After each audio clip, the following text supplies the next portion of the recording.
What is up, my psychopaths, sociopaths, and general six sons of bitches of the internet? How y'all doing today? Hoping each and every single one of you is doing well.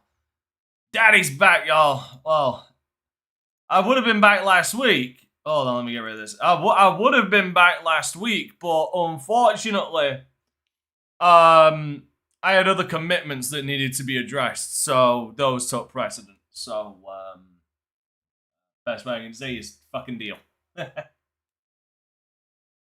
Ah, god damn it. Where is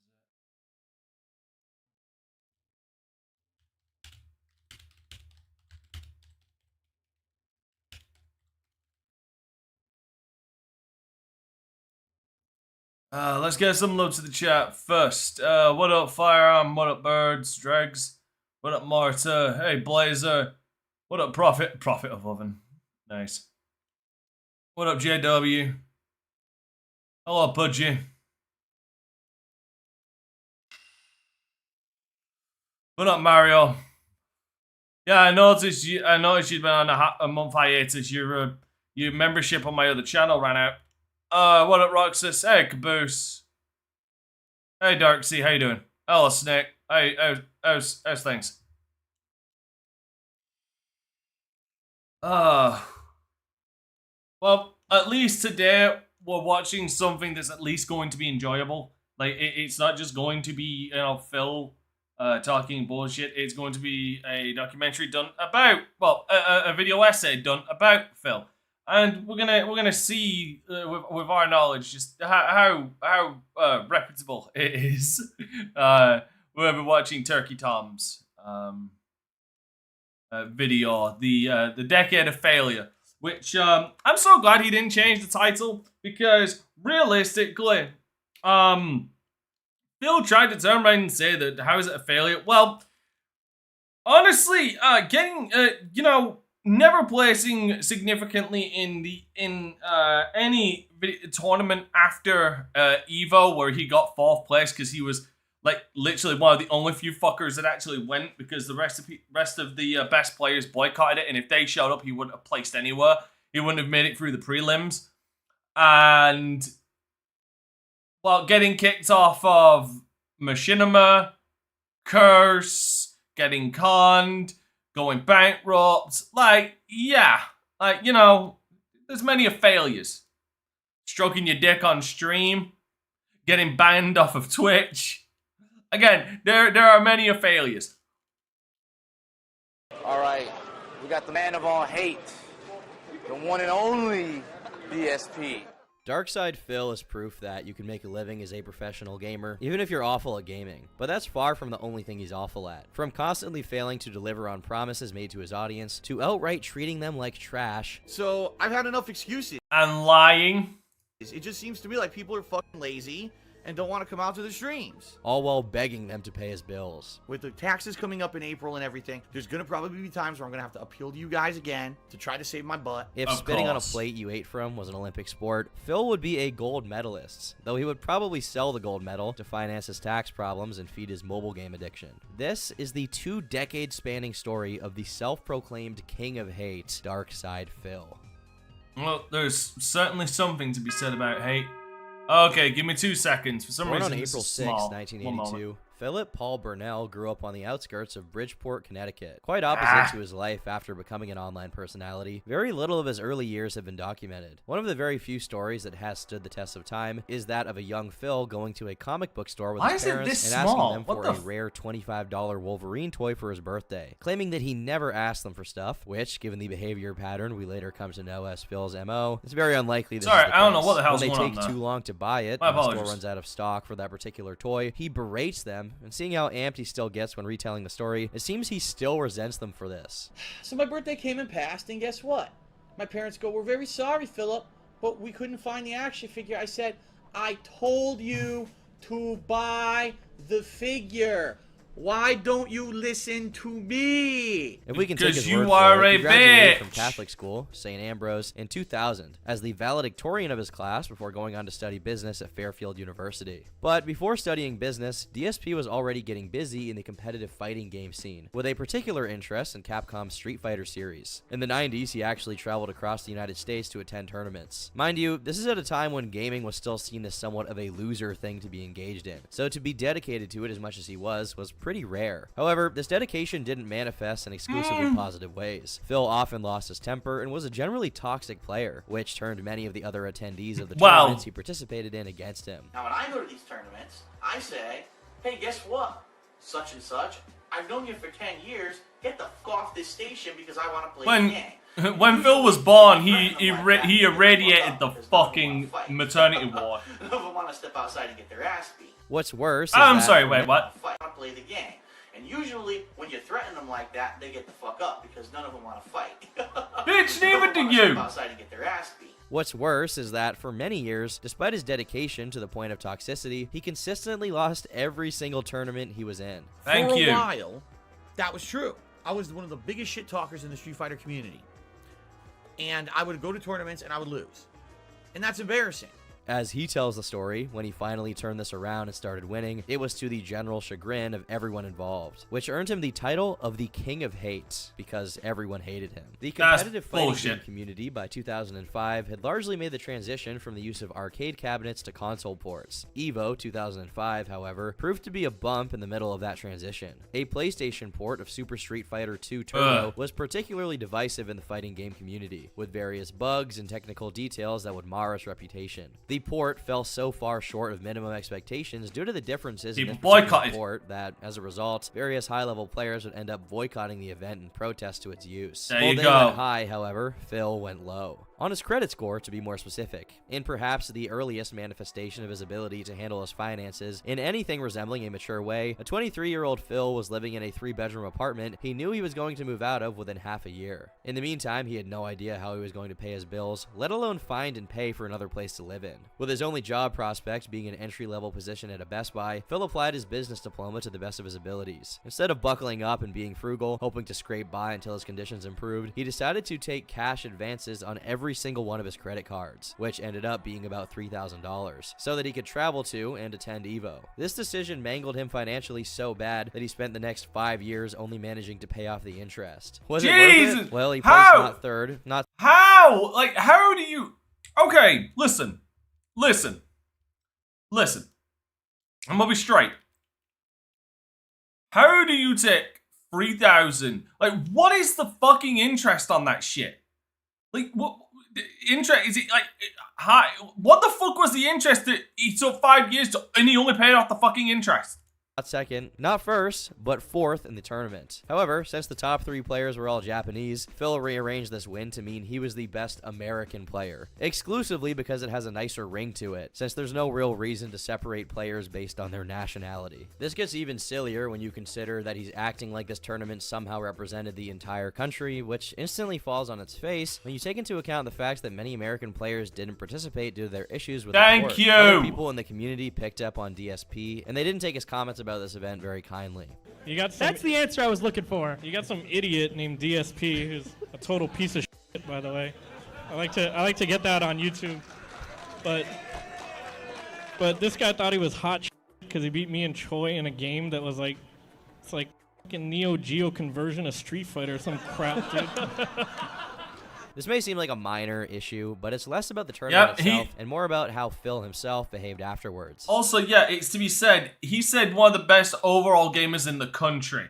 Not just Street Fighter, overall gamers. In later videos, he belittles the other players' issues with the port, saying that they shouldn't have expected arcade-like gameplay from a console, and instead should have practiced more. That's bullshit. Instead of about it, which is what it seemed all the OGs were doing, we'll just play the game and learn the differences so we know for the tournament. Being a sore loser is bad, but not content with just that, Phil managed to also be a sore winner, because even after he started winning tournaments here and there, he continued to make everyone around him dislike him by behaving like a buffoon for no reason. While there is a video of Phil doing things like loudly and obnoxiously talking over people he was playing with, it seems he was self-conscious Please be enough the to screw keep attack more one. egregious displays of his lack of self-control and respect for others to behind the scenes. In one one instance in 2002, he pushed the limits so much that, while he was leaving the place he was playing at, him and his friends were followed by the friend group of someone he'd recently lost to, who proceeded to compel him to pay a nominal amount of money for being a general nuisance. According to Justin Wong, another avid Street Fighter player who DSP had beat before, he had the tendency of being nice to him in person and saying terrible things about him when he wasn't around. However, the most detailed account of why exactly DSP had such a terrible say shit to reputation someone's in the face community came from another fellow Street Fighter player, Viscant. His Reddit post reads as follows. This would have been either EVO 2005 or EVO 2006. Phil had been talking trash for weeks/months before I finally got sick of it. I'm pretty sure I challenged him to a money match and knew he wasn't going to accept and was going to be like, lol, fight me IRL at EVO, and I accepted. From here, it turns into what sounds like a total farce, except I can assure you that it was 100% serious, which makes us both look like total, complete idiots. So first, Phil was like, okay, well you have to sign some document because if I kill you, I don't want to be responsible. And I was that would not stand up in a court of law. I'ma fucking say right now, that would not stand up in a court of law at all.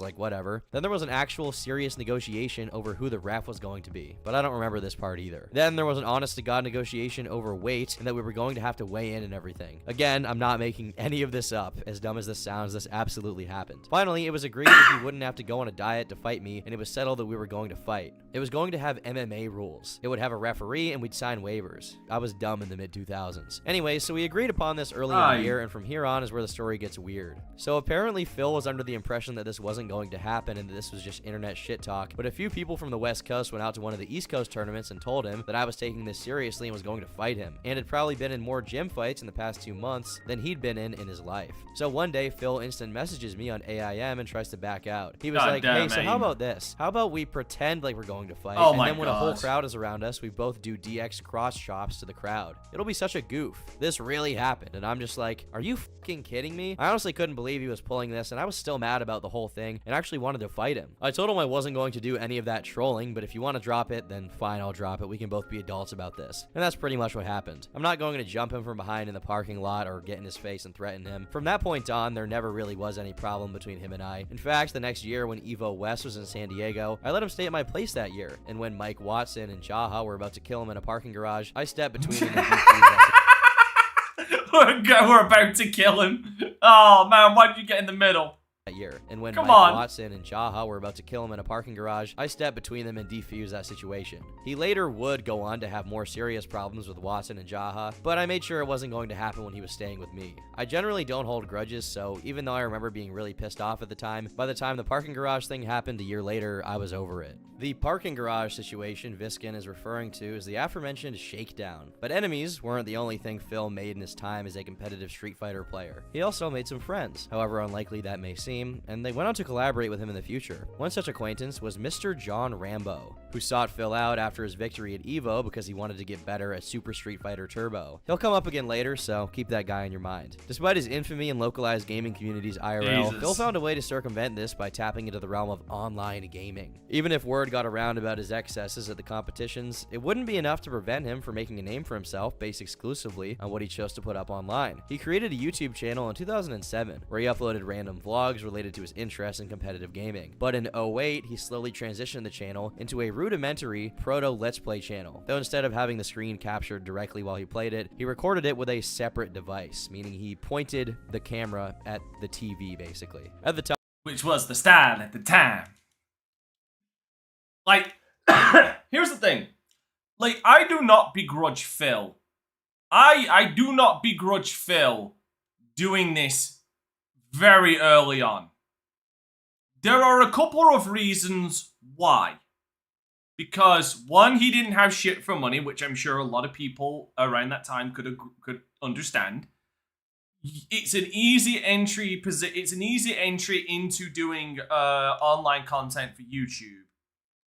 But when you start taking it seriously, that's when you start upgrading your stuff. Do you know what I mean? Time, Phil lived with his parents and saw content creation as a pastime rather than a job. Not that content creation was much of a job option in the Jurassic period, which was YouTube prior to the 2010s, but even still, he was somewhat realistic about his expectations. Still, that didn't stop Phil from taking inspiration from one of the early internet's most adored legends, Angry Video Game Nerd. I would turn around and say post-2008, actually. I used to travel with a group of friends, and it was actually in a hotel room at a Street Fighter tournament where we were just hanging out and having fun. And one of my friends said, "Did you ever see this guy called the Angry Video Game Nerd?" I was like, "No, I don't know who that is." And, you know, and they showed me a video of this guy who looked like very much dressed up like a nerd, right? He had a button-down white kind of shirt, thick glasses, right? Even talked kind of a little bit high-pitched or whatever. And here he is, ranting at a video game, making funny lines, talking over the top, swearing like a sailor. Really? Hilarious. No production values, no budget to it. Just okay. Nope. That's where I take great fucking issue. That's where I take great issue, Phil. I'm sorry, James Rolfe. Even back in the fucking, I would say, a couple of years when James started taking it seriously, hell no. Like, he was a fucking pioneer for production when it came to YouTube videos. Like, it would not surprise me if there wasn't much of a budget back in the day. Now there is, but hell no. Like, James was an inspiration and a pioneer for a lot of visual effect creation on YouTube. like a sailor. Hilarious. No production values, no budget to it. Just him and a camera making fun of a video game. Though I get what he's saying, there is a kind of purity and earnestness to early YouTube Kino, and I use that word loosely because I'm pretty sure AVGN was on another site before he was on YouTube, but I digress. Yes, he was. Yes, he was.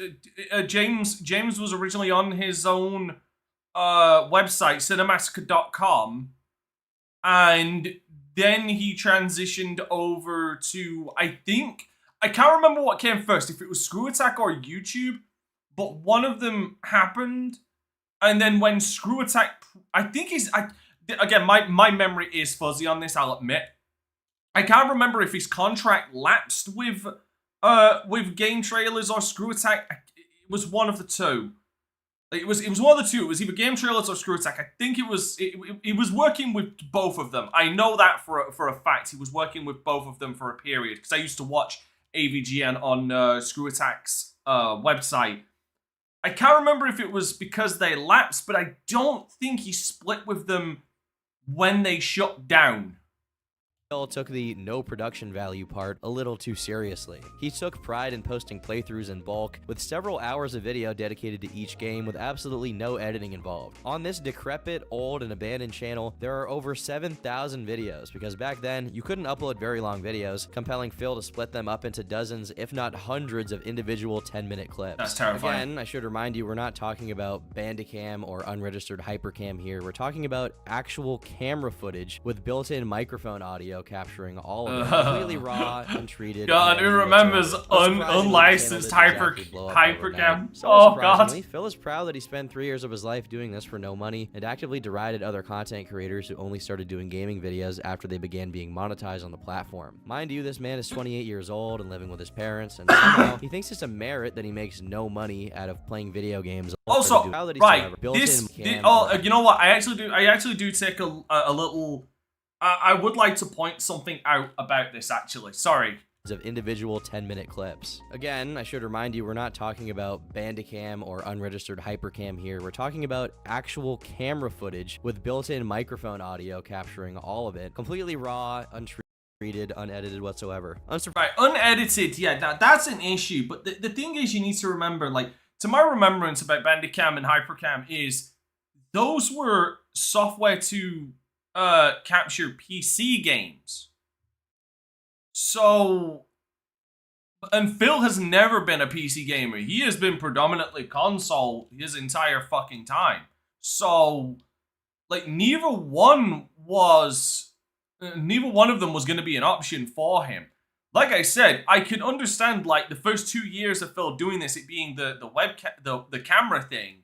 I can totally understand. I can, justify that something in my brain, because he wouldn't be the only person doing it. But at some point, you gotta get a fucking device, capture Surprisingly, device. the channel didn't exactly blow up overnight. Somewhat surprisingly, Phil is proud that he spent 3 years of his life doing this for no money and actively derided other content creators who only started doing gaming videos after they began being monetized on the platform. Mind you, this man is 28 years old and living with his parents, and somehow he thinks it's a merit that he makes no money out of playing video games alone with no one watching. On top of that, he brags about the passion and effort he put into the videos and his larger upload volume compared to these other, much more successful creators, when in reality, he just has the most videos precisely because of how awfully low effort they are. It's a perfect example of quantity over quality. Once again, it's not what DSP is doing that's the issue, it's that he brags about it in a really grating way while putting others down. Oddly enough, Phil's first conflict with someone else to be documented online wasn't a result of him disrespecting other YouTubers who were trying to make money off of their content. Instead, it was during a recording of his playthrough of Spider-Man Shattered Dimensions when he was making too much of a racket, and his neighbor decided to interject.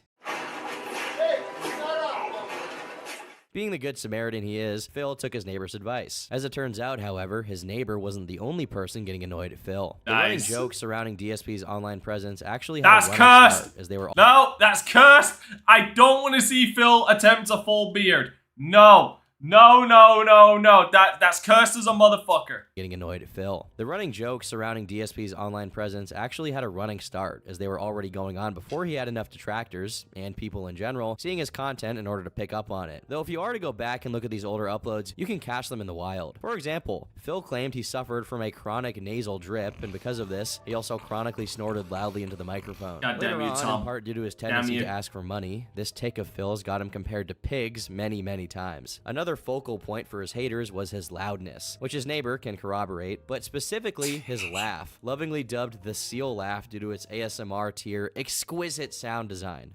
But let's be Okay, you know what? I will give credit where credit is due on something that isn't like, someone had to be doing that for him, because that is the straightest fucking chin strap I've ever fucking seen. Like, that is one of the straightest chin straps I've ever fucking seen in my life. Holy crap. Look at that. Holy shit. And he's even got the stubble right there to make it look a bit better. What the fuck? Let's be fair here, regardless of how entertaining or irritating these may be, they're most likely done unconsciously by Phil. This is just how he is. He had no choice. However, what he has chosen is to be the real-life incarnation of a character from South Park, as he made a series of videos dedicated exclusively remarks while gaming. Sorry about Many that. people's Wait, dedication is to be the real-life incarnation of a character from South Park, as he made a series of videos dedicated exclusively to cataloging his funniest racist remarks while gaming. Many people's careers get decimated when they have one racist remark revealed to their audience, but Phil is such an absolute based unit that he himself compiles and posts his own expose material. Around the same time he started putting more effort into uploading to his YouTube channel, he was also hired into a job as a customer service phone operator for a company called Aftermarket Support for Helicopters, though sometimes he refers to it as HSI, which means Helicopter Support Incorporated. According to Phil's retelling, he constantly worked extra hours and was paid less than other people who did the same job as him, despite the company's actual vice president telling them he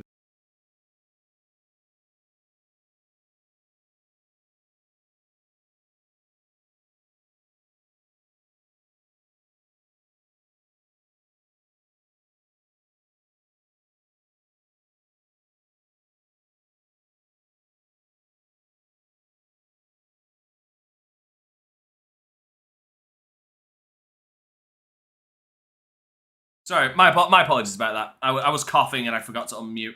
I don't want you guys hearing me fucking cough like a motherfucker. Right, yeah. So you remember that scene from Commando? You know why Phil got away with it? Because it was early YouTube, and if you've ever seen the movie Commando, with Arnold Schwarzenegger, where he says fly low and the waves will mask us and we'll drop off the radar, that's Phil.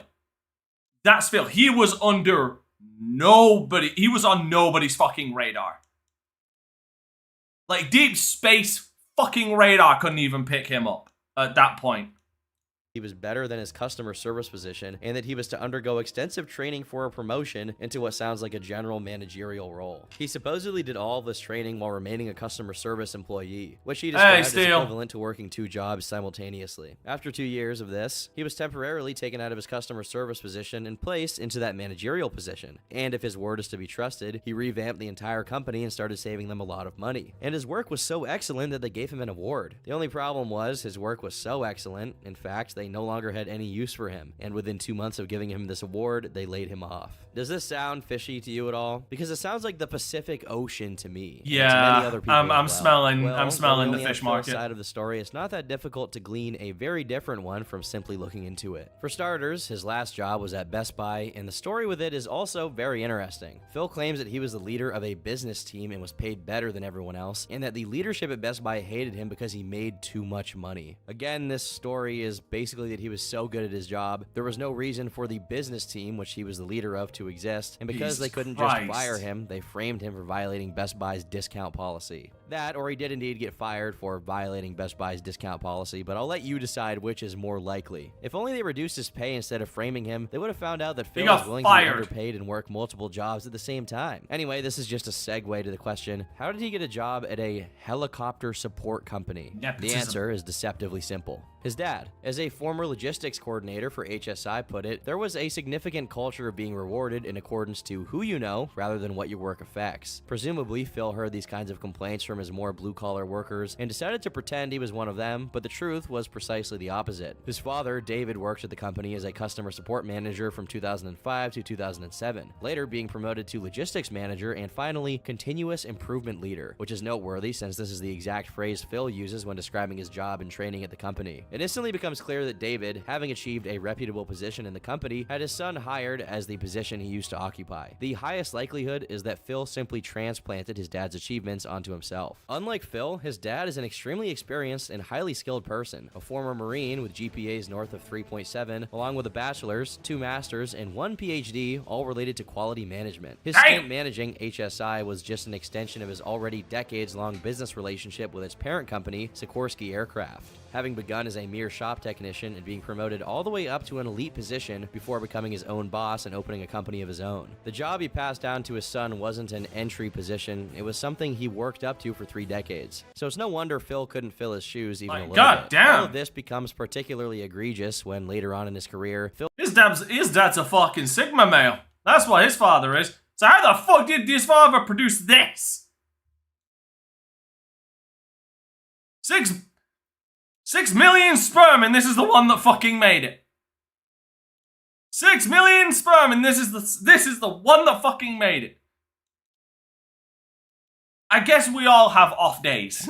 Phil punctuates this story with his complaints and grievances about how corporate America is mean and exploitative to poor little blue-collar workers like him, when he was literally a nepotism hire. The whole being thoroughly trained for an elite position story also disintegrates once Phil makes the mistake of showing the award he got during a stream. As it turns out, the award for his amazing work was in fact simply a certificate that he had completed something called ACE certification program, which by doing cursory research into the company is something that tens of thousands of people go through at HSI and not a special program he was assigned to by the vice president himself. In any case, his delusion about his job at HSI is so great that he actually believes that him being laid off caused the company to go out of business. At that helicopter company I worked for, within a few years of me getting laid off, they went out of business. Another very conveniently underexplained wrinkle in this story is the detail about him buying a condo so that he could live closer to the job. And I paraphrase, be the guy that shows up during a snowstorm when everyone else doesn't. The problem with his Hustlers University tier motivational grind begins with the fact that he bought a condo while being supposedly severely underpaid. However, the real crux of the condo story comes when you find out that, based on the intentional self-docs Phil gave out in a video tour of his condo and the public records of his dad's address, which are not going to be specified for privacy reasons, it was less than a 10-minute drive from his parents' house. He already lived near his job. All his move did was shave off a mere 5 minutes from the total commute, meaning he bought a $130,000 condo because he wanted to buy one. More avid followers of DSP have added to the in-depth analysis of his condo shenanigans, saying that part of Phil's motivations for buying property so close to his parents was so he could just go back to their house to get meals and his clothes washed, due to him being too much of a man-child to do those things himself. And to be honest, I actually agree with that lifestyle choice because I am a man baby and I refuse to do anything. Last but not least, it's claimed he at one point... Well, at least he's honest. Admitted to buying the condo from a girl he worked with in hopes of getting with her, only to be notified she had a boyfriend after the deal was closed. However, a lot of the original DarkSydePhil uploads have been privated or otherwise unavailable through regular means, so these footnotes have yet to be verified. But regardless of the whys and hows, despite his father's best efforts, Phil once again found himself unemployed, and it was during this period that he decided to pursue content creation full-time, hey, and his Sailor. hobby turned into his profession. There was only one pesky little issue with this plan. Phil had his AdSense account preemptively disabled for directly begging for his audience to click on the ads that appear on his videos, something that went against the terms and conditions says that he of the didn't do it, standard but he AdSense did. contract. Please go to my partner channel, The King of Hate HD, and click on the ads that show up on the videos there, because hopefully, you know, fingers crossed. Phil would later try and distract people from this fact by saying that the real reason his AdSense was suspended was due to a video of his being so successful, YouTube thought he was cheating. I made this video of me in the shower topless, scrubbing my body, basically slurring my words because I had drank so much, all right? It went viral. Within a day, the thing had something like 30,000 views, if not more. That's... Okay, I'm sorry. When did that video come out? I want a date on when that video came out, because I guarantee you can go back and find fucking videos that got more views than that in a day. And honestly, because I was making so much, you know, there were ads on it, and people were going crazy for the ads. I made like $1,000 in a day on that video, which is out of control, right? But that video got so much attention. Guess what? That was the video that triggered YouTube 7+ years ago to think that I was cheating with the AdSense program, and they contacted me and said, "We're trust me, out of bro. the AdSense program on this channel because we suspect that you're sitting there clicking on the video to get ad revenue because you made so much in one day." And I was like, I didn't. It was the viewers. The viewers went nuts for this crazy video and probably went over and went, "Oh, I want to support Phil, the underdog. He just lost his job. Bullshit. Let's all click on the ads or whatever," which you're not supposed to do. You're not supposed to do that on YouTube. No, you're not supposed to ever try to have someone click on ads or anything. It's supposed to be of their own free will. So YouTube falsely accused me of doing this myself. That sounds very, very real. In the very same breath, he lets it slip that he asked for people to click on the ads, confirming that this was the violation in question before proceeding to haphazardly justify it. This wasn't the only blow Phil suffered, as a series of playthroughs he was in the process of completing were being uploaded to his channel for the game Splinter Cell Conviction. He got copyright striked, which made the original DarkSydePhil channel screech to a halt. In response to this, he created DSP Gaming, his longest running and currently still active main channel, even after the original channel was reactivated when YouTube decided the copyright claims were indeed false. Since his AdSense account was still not working, the prospect of being a professional gaming content creator on YouTube was still squarely outside of Phil's purview. So he went to another website, which at the time was one of YouTube's main competitors, Blip.tv. God, who remembers was Blip? considered laxer on copyright issues, hence why creators like nostalgia critics Doug Walker also re-uploaded their content there. However, Phil's time on Blip was very short, as the more relaxed terms of service made him a little too Isaac Himmler, yes! comfortable. How comfortable? The return of Isaac Himmler. Play is the last remaining Nazi during a playthrough of the game Dead Space 2, saying that every enemy he killed in game was Jewish. This is what happens when you let the Jews do whatever they want. Oh, You've God. let the Jews overrun space, and now look at this. Their greed has had the artifact turn everyone into necromorphs. Yes, I love Despite it. being the second biggest creator on it at the time, this promptly lost him his partnership with Blip, leaving him bereft and upset that he wasn't given a chance to redeem himself by the platform. Just in the nick of time, however, came Machinima, who offered him a chance to bypass his AdSense troubles by having the money come into their account. For the sake of full disclosure, an often forgotten about fact is that this wasn't the first opportunity he had to partner with Machinima. The first time a contract was being negotiated was back in 2010, but Phil ruined it by first demanding his videos be featured once a week on Machinima's channel, and when his demands were rejected, he made a video trashing the company for unrelated, and according to Hutch, made-up reasons. Oof. But a year later, Machinima What an overlooked it and foolishly decided to take him on anyway. On Foolishly. top of that, they would also protect him from any potential copyright issues he may face. There's Just a like reason that, they went DSP under. was back to brute forcing his YouTube success by uploading a massive volume of videos until one of them happened to get a lot of views, much like he used to do on the original DSP account. Alongside the gameplay videos, he had other segments such as Ask the King Q&A, The Week in Preview, which I suppose covered DSP-related news, and the most notorious DSP Tries It, where Phil would, as the name suggests, try new things of all varieties. Eventually, it was canceled, however, due to the negative effects it was having on his health, due to how often the trying involved eating extremely unhealthy fast food. I call bullshit on that for the simple reason, have you seen his fucking wife? I rest my case. Here's a question for all of my African-American viewers out there. Is Popeye's chicken any good? I trust you more than I trust any white person because y'all have got better taste than we do. Despite the very rocky road he took to get to this point, Phil finally approached something resembling stability, and even a fan base who tolerated his attempts at humor and the incessant burping and snorting straight into the microphone. Okay, that's a little facetious. The Dead Space thing was honestly pretty funny. If you were to scroll through the comments on his condo tours from 2011, people were genuinely happy. Okay, I'm getting a general like 7 out of 10. They had an entire condo to be their man cave full of gaming memorabilia. For every person annoyed by Phil, there were many more that enjoyed watching him. There was a moment in time in which it could be said the general audience wanted I to am like so him, sorry, and there Will. was a reason to be optimistic. I for resent the future that of remark, DarkSydePhil, but nobody is could a predict decent how chick. fast this reputation would sour. Hate worthless humans? If you worked on this part of the game, you're a worthless human. Oof. Join in the dark side. In the early 2010s, Google reformed its AdSense system, and now it rewarded viewer retention instead of sheer numbers of views. Essentially, the longer someone watches your video, the better. Just getting a click is not enough to make as much money as someone who gets people to stick around on their video for an hour. This was an issue for Phil since he had a penchant for splitting his videos up into dozens of little tidbits, rarely cracking 10 minutes, often being as short as 2. He also refused to improve the technical aspects of his content despite how much money he had already made out of it and how many of his actual legitimate fans were begging him. By 2011, PewDiePie was already soaring to insane heights of popularity with relatively good quality, a decent mic, and even a face cam, setting a new standard for gaming content, while Phil was and get this, a fucking personality.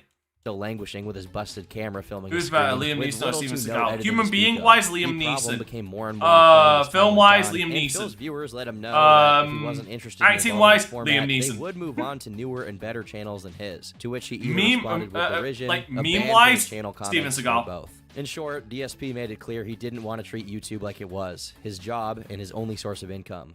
2 years ago, it was about me, waking up, putting my camera down whenever the hell I felt like it, recording for a few hours and uploading the footage to YouTube. Now, it's about having a schedule. That's Legend of Zelda music. That is Legend of Zelda music.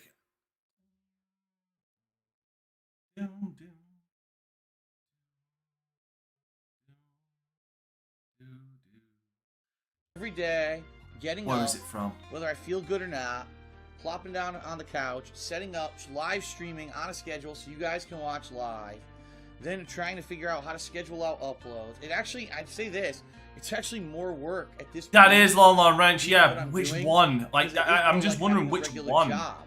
Every day I'm trying to do 2 streams because that's the kind of dedication that I put towards this effort. So, sitting down, streaming for From 3D, yeah? No, that does not sound like Ocarina of Time. That sounds way too clean to be Ocarina of Time's, Lon Ranch. is more like having a regular job. Every day I'm trying to do 2 streams because that's the kind of dedication that I put towards this effort.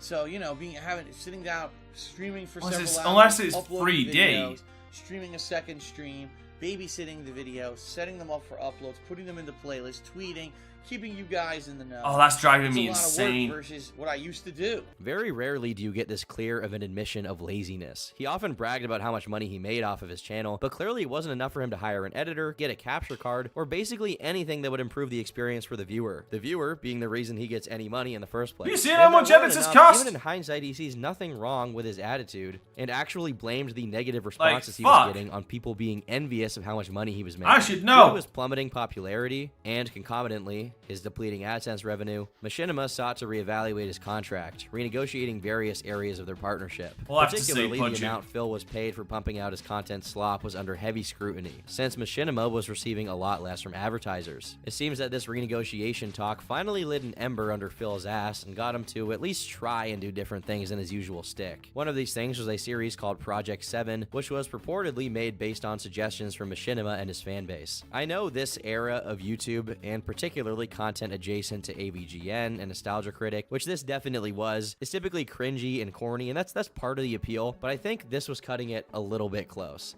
That's right. Cutting it a bit close? No, bitch. Sorry, I called Tom a bitch. Tom, this didn't cut it close. This walked to that line and decided to take 20 steps back, grab a fucking pole, run over, and pole vault off of that motherfucker just to see how far it could go. You'll never escape my clutches.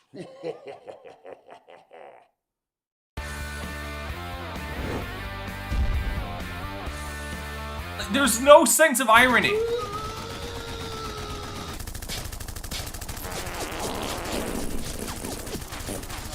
That's just me being a hater, though, because alongside with his panel at MagFest 2012, Project 7 was one of the very few instances of genuine positivity surrounding Phil's come-up. And for a very brief period, it was almost as if he wasn't completely phoning it in for the money. However, despite Project 7 looking good on Phil's resume, and giving his channel the appearance that he was indeed putting in an effort, the stories surrounding it behind the scenes were dismal. In an hour-and-a-half long video that eventually came out in 2015, only to be taken down by Phil due to it being a PR nightmare for him, his friends John Rambo and Howard, with whom he did Project 7, told the truth about how it was made. Mind you, this wasn't initiated by John and Howard, but by Phil himself, who, when asked about the rumors of the two no longer being friends with him, said that real men discussed their problems and suggested that the only feasible explanation for their falling out is that they were jealous of him, as Phil tends to do. All of the videos of Project 7, which heavily relied on editing and storyboarding, were produced by two childhood friends of Howard's, Andre and Paul, who ran the YouTube channel Respect the Pact. As a matter of fact, they were the ones who had the idea for Project 7, and only brought Phil in, presumably because he was looking for ways to branch out with his content. Initially, Phil being the face of it meant that their work would get more eyes on it than usual, which is a good thing. However, they quickly realized Phil wasn't exactly someone who exhibited good faith. For starters, the editing and special effects, which again were the brunt of the series, was taking up a lot of Andre and Paul's time, especially since Andre was about to become a father. This prompted John to tell Phil to pay them for their efforts, to which Phil replied he had already offered to do so, and they'd turned it down. This turned out to be a bold-faced lie, which was instantly revealed once John mentioned it to them.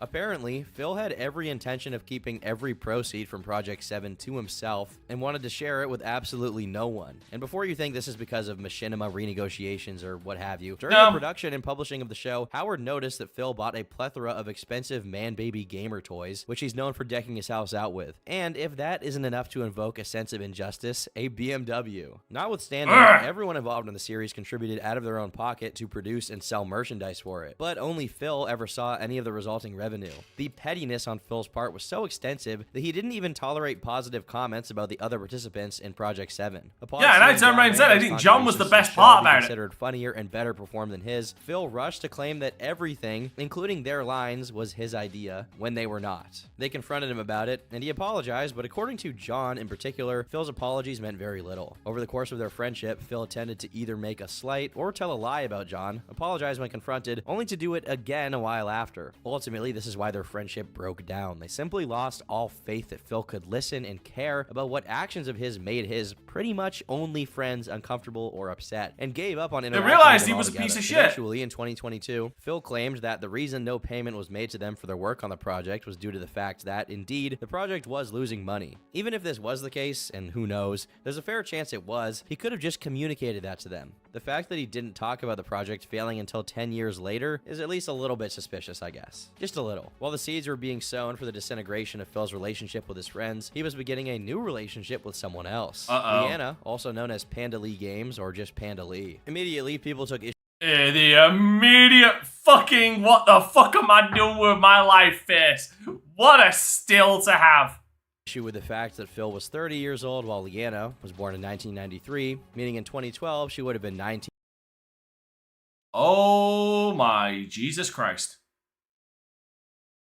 I didn't know what year she was born, and that's a big what the fuck for me. Turning 20. Since Phil's life was indistinguishable from his content at this point, since he would spend most of his waking hours doing something or other to contribute to the pumping out of more content, Leanna coming into his life meant that she was bound to show up on the videos as well. However, some viewers took issues with this, as her presence was sometimes considered disruptive to Kingdom the regular Hearts Phil content. Personally, I don't get this very much because as far as I can tell, she was basically the female version of Phil, and close to being as obnoxious and insensitive as he was. But anyway, yeah, you gotta like expose the Illuminati. They know everything, but I know more. Viewers attempted to negotiate with Phil regarding her presence in the videos, but Phil, like he always does, took this constructive criticism as abject. Negotiate. I love the use of that word. They tried to negotiate with Phil. You do not negotiate with this man. He does not feel pity or remorse. And he absolutely will not stop until he has your money. Everything. But I know more. Viewers attempted to negotiate with Phil regarding her presence in the videos, but Phil, like he always does, took this constructive criticism as abject hatred and responded exactly how you'd expect him to. When a commenter said, "Don't mind her doing I don't playthrough videos, but these type negotiate of with, vlogs should with just be you," detractors. he replied with a very gracious, "You're a f***ing idiot." The Leanna situation went on for a while, despite the consistent grumbling of some members of the audience. Until one day, it scabbed over during a stream in which Phil was playing Kingdom Hearts. No way! Lee began provoking the chat by making a series of remarks about the game's quality. Kingdom Hearts is boring. All fanboys, please cry into jars so I can moisturize in your sadness and rage. Due to this somewhat inflammatory comment towards a beloved franchise, people fell to her goading and began arguing with her in chat. This is hardly a shock, since when people are watching Phil play a game, it tends to be because they like the game. This went on until the crushing majority of chat turned against her, not just because they liked Kingdom Hearts, but because she was actively drawing negative attention to herself for no reason. All of it culminated in her appealing to Phil to do something about people being mean to her in chat, and so Phil conceded. Alright, and now I'm gonna tell everyone in the chat I had enough of your bullshit tonight. There we go. I see Hey, everyone Eggman. arguing with my girlfriend instead of talking about the game, and I've had enough. So we're gonna put it in sub-only mode, and now none of you can fucking talk, since you can't act your age or act mature, and you all want to argue with my girlfriend. Now you can just have no chat. How about that? So, fuck all of you who are acting immature. This is what you get now. We're putting it into sub-only mode.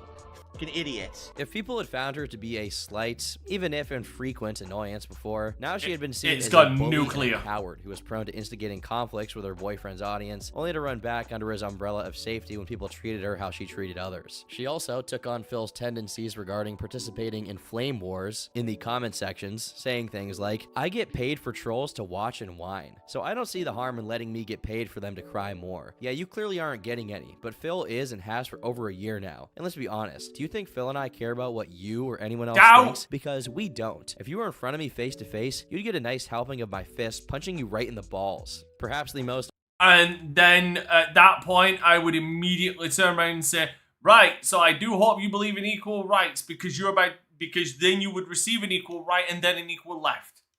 ironic moment out of the whole situation was that years I later, believe Phil in actually threw her self-defense. under the bus and described her as someone who was confrontational and always wanted to get the one up on everyone else. I mentioned it before, but that's exactly the same trait that made Phil so unlikable early on. So he's not even projecting it onto her. He's accurately noticing why they got along with each other so well. They were similar people. But Leanna did serve a purpose in the larger narrative of DSP. Her presence led to much more concrete displays of disrespect from Phil to his audience. Indirectly, she was the reason many of Phil's fans noticed how comfortable he was, disregarding their opinions and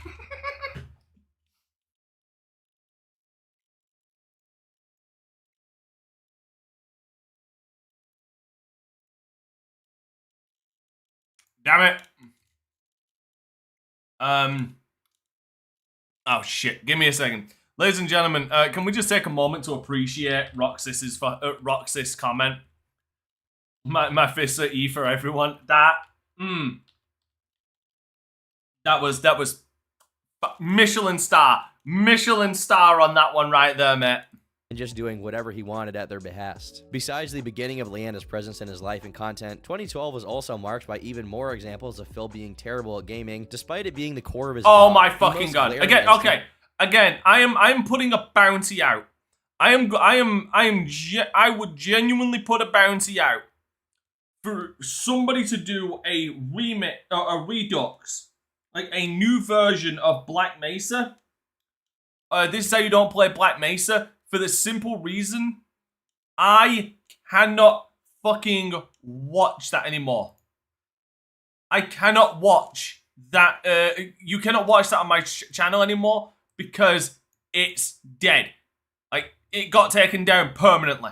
This was during a video of Half-Life Black Mesa, in which he failed to pay attention to the game's tutorial instructions, proceeded to struggle for 30 minutes in an area of the game because he didn't know how to crouch jump, and then claimed that this core mechanic of the game's movement was actually bugged. Up until this moment, Phil's haters were disorganized and disaffected, believing that no matter how poignant their criticisms of Phil and his content were, they'd just fall on deaf ears. But as 2013 began, this was fated to change. A YouTube account called EvilAJ2010 uploaded the very first entry to a sprawling series of videos that would ultimately spell Phil's downfall as a content creator. This series was called This Is How You Don't Play, and it compiled DSP's playthroughs while highlighting the funniest examples of him being awful at a game. The first one contained clips of Phil playing Metal Gear, a stealth game, like it was a regular action game, and dying a lot in the process. Phil addressed this during one of his long-winded rant videos, and though he made an effort to claim that they were the dumb ones for bringing attention to DSP's playthroughs and indirectly making him money, it was clear that for whatever reason, being called bad at a game bugged him, even if just a little. At face value, it's just a video highlighting how much he sucks at Metal Gear Solid. It's not that big of a deal, right? Like, somebody could make a whole seriously, channel on like, how bad it I am annoys at me I video can't games. do They could make Black billions. But for Phil, it was the straw that broke the camel's back. The dam was cracking, and many of Phil's detractors, as he came to notoriously call them, saw it as a sign that they could also speak about their grievances with DSP in general. Slowly, the spark created by this video turned into a wildfire, and to an extent it was more popular than Phil himself. Due to Phil's focus on quantity over quality, the views his videos got weren't really attached to him or his brand, nor on how good the videos were, hence why they oscillated so much depending on what game he played or what the video's topic was. Meanwhile, the How You Don't Play video catered to a very specific audience, people who didn't like Phil, and there was definitely an audience. My thoughts for on that. This Is How You It Don't seemed Play like is Phil nowadays. felt the shift to his public image happen in real time, prompting It's him been to my- make 2 videos to address the It's negativity, genuinely though he been acted my as if issue people actually hated him just because he for, was bad at like, the games. The thing is, years many now. people have marketed their gaming videos Like, for the on last them 2 sucking years I've at been it and talking dying about a lot. it. But DSP was the opposite. Who He had a wants to history be of the branding himself regular? as a pro Who player wants to be and the of blaming regular game whenever he person Part in of the his chat who ego, wants to part of his explain what persona my was issue that he was with good at This Is How You Don't Play is Furthermore, on? he also had a history of putting other people down for not being good at And games. I've been Case in saying point, it for to 2 Buskis. years. Back in mid-2012, he made a video called Get Competitors' Ads Off My Videos that supposedly was just him being upset that other channels were being advertised for in his videos. Putting aside the issue that he was still pocketing the money for these ads, in actuality, the video was a lot more malicious than Phil let on. For a significant portion of it, he did nothing but bash Tobuscus gratuitously.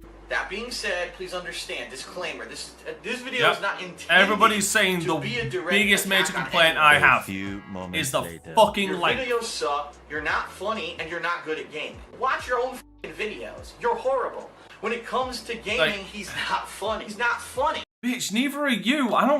I never got this, like him being overly sensitive about this shit, but also fuck me. Like it's embarrassing that you get this worked up about it. Yeah, like an hour, 2 hours is like perfect because then you can condense the shit into the best, funniest, most absolutely hilarious moments and throw your own editing in. Sometimes a game needs to go longer. I'm absolutely okay with that. If it's an RPG or something like that, absolutely. Like, I can understand a video going like 3 hours or 3.5 hours if it's an RPG. But it bears fucking repeating. Why the fuck is there a 7-hour fucking This Is How You Don't Play Donkey Kong 64 out there? How?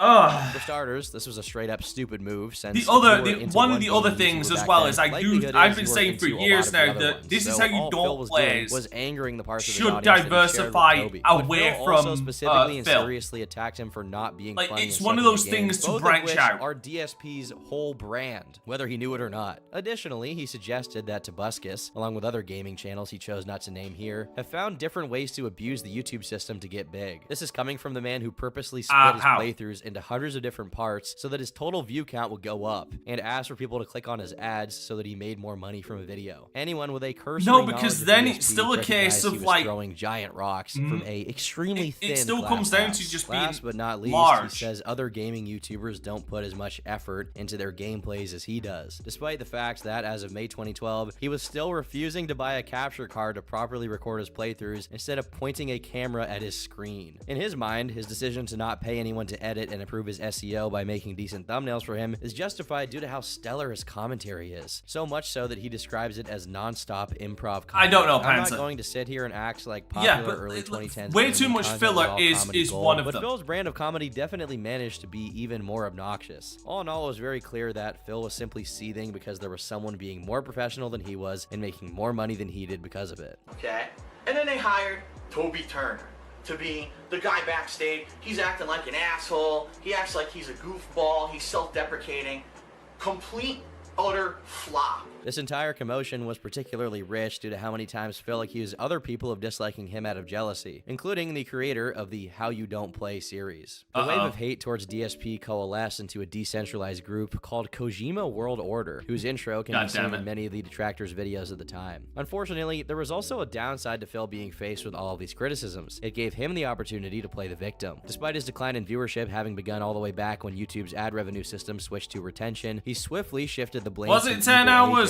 and everyone who was Either on way, his side. that's too if damn that long. Could be said as a side. No, no, Finally, KWO's in early there's nothing mid-2013, wrong with the DSP KWO. did the unthinkable. Not entirely. Capture card, It's presumably the others his way of you gotta catering worry to the about. negativity. Also known as listening to reasonable advice your own audience has been giving you for years as to what they want to see, or maybe just like what the industry standard is. However, it was a little too late, and the tide had already turned against him for good. Also, by the Undeterred, way, like someone mentioned that it's hard to find people who are bad at video games as bad as Phil. Like, they don't need to be as bad as Phil.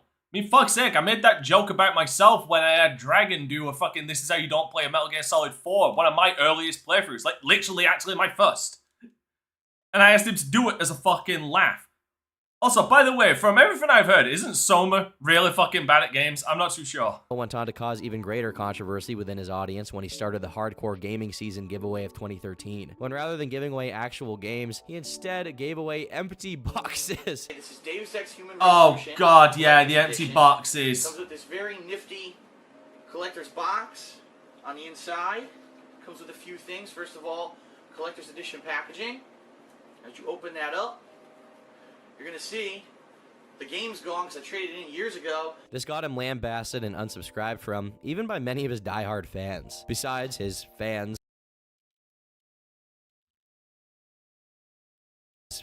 he was also... Hold up, no.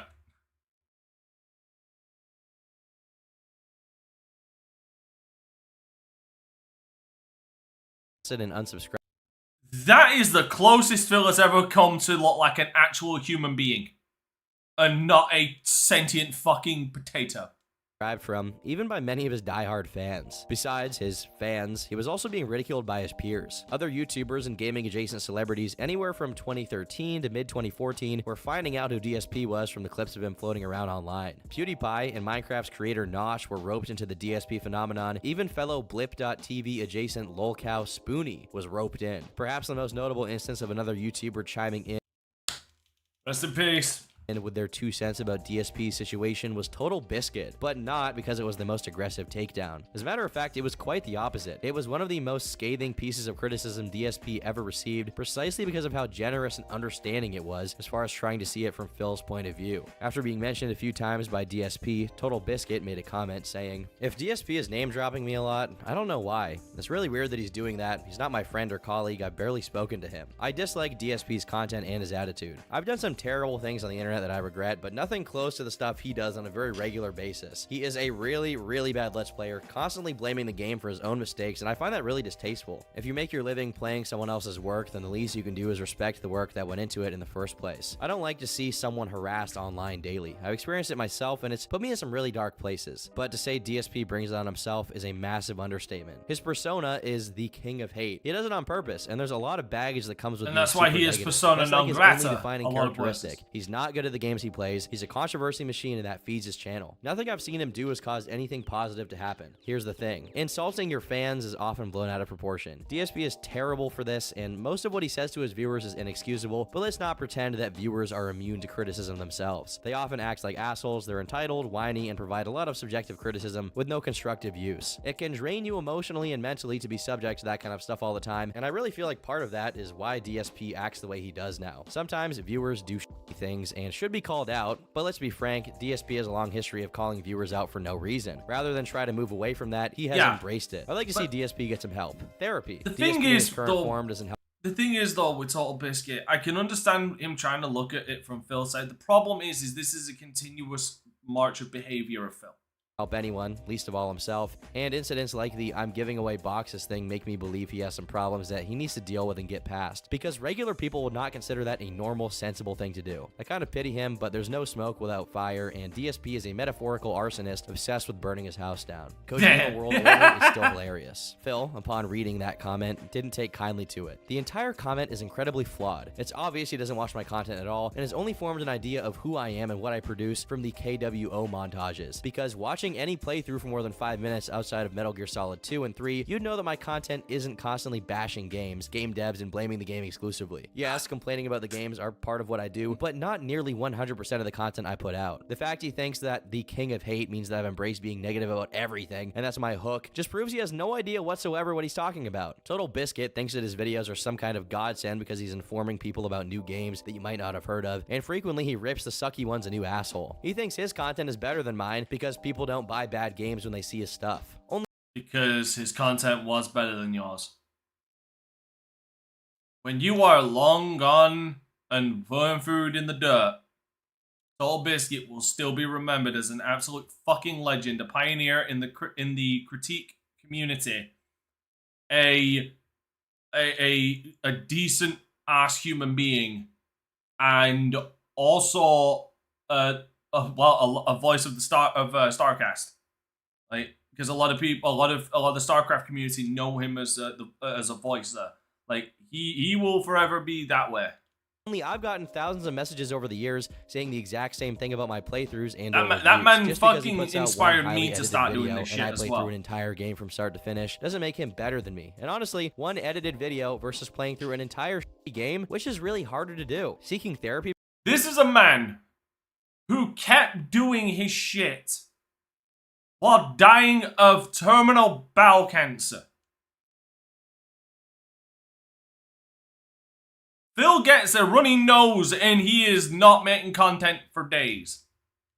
Because I sometimes get upset over / baited by trolls. If I'd let it get that much to me, I'd be in a nut house by now. Little did Phil know he was indeed in a nut house, except it was his condo and only had one inmate, himself. Besides him pretending, like Total Biscuit was saying DSP's content was exclusively negative, Phil completely sidesteps the treating fans like shit accusation and the empty box giveaway so that he doesn't have to acknowledge there's at least an inkling of truth to TB's comment. Despite the fast approaching instability due to his plummeting in popularity and YouTube's ad revenue policies not treating his content kindly whatsoever, the financial mastermind that is Phil Burnell decided it was time to once again buy a new condo, this time in Washington. Supposedly, he had no outstanding debt besides his condo, which he was still paying the mortgage for, and decided that Connecticut was too expensive to live in due to its very high taxes. So much so that it was worth it getting a house in another state, despite his outright admission that he had no prospects of selling or renting the Connecticut condo. In early 2014, Phil and Leanna move in together. Phil made it clear from the get-go that he was going to need his audience's don't worry money, about it, a lot of it. Again, the issue isn't necessarily that he's asking for support, it's that the reason he needs support in the first place is that he decided to do a very expensive move at the same time his channel was dying. Yeah, it's a creature of his own design. Implying that his lack of money wasn't his fault, but that the slow months he was experiencing was due to the games being released at the time not being good. It even got to the point that he suggested he was going to upgrade his video's quality to 1080p. You know the situation is bad when DarkSydePhil is considering doing the bare minimum. But the trolls didn't fall for the pity party. If anything, his pivot to e-begging after his AdSense brute force strategy was no longer functional only earned him even more distaste, since instead of doing the smart thing by admitting this format was outdated and obsolete and changing it radically, he would rather beg for his fans to give him money directly. Before, Phil was just ignoring the requests of people who watched him, but now he was setting himself up to inevitably ignore the requests of people directly putting money in his pocket. To put it in the kindest way rising possible, exclusively on the YouTube front. Over at his fan forum, because Death yes, is he has a the fan forum, reigning the defending users were heavyweight beginning to champion become of upset everything. over DSP's Sadly. tyrannical method of management. Without due justification or warnings, Phil tended to ban users and lock threads without any concern. One infamous quote to come out of this situation was Phil saying, "I can't break the rules, I am the rules." I believe he's actually unknowingly quoting Louis XIV, King of France, who said, "I am the law, I am the state." His own fan base got so sick of it that even the mods of the forum, who were appointed by Phil himself, took issue with it and tried to strike an agreement with Phil so that by establishing clearer rules, he would no longer act as an administrator and let them do their job. Consequently, he made a post announcing it. Effective immediately, all account names, avatars, signatures, etc. related to known internet memes dedicated to negativity regarding myself or my work are considered trolling, and per forum rules are a permanently bannable offense. This includes the Kojima World Order in particular, but is not limited to it. I'm already seeing accounts that, no surprise, are popping up on the site and doing nothing but spreading unfair and unwarranted negativity about me. I'm all for legit criticism, but these anti-DSP movements are not that. They're one-sided bullying campaigns and will not be tolerated on my site in place of business. If you have a problem with that, contact an admin for immediate deactivation of your account. Thanks all for understanding and moving forward positively.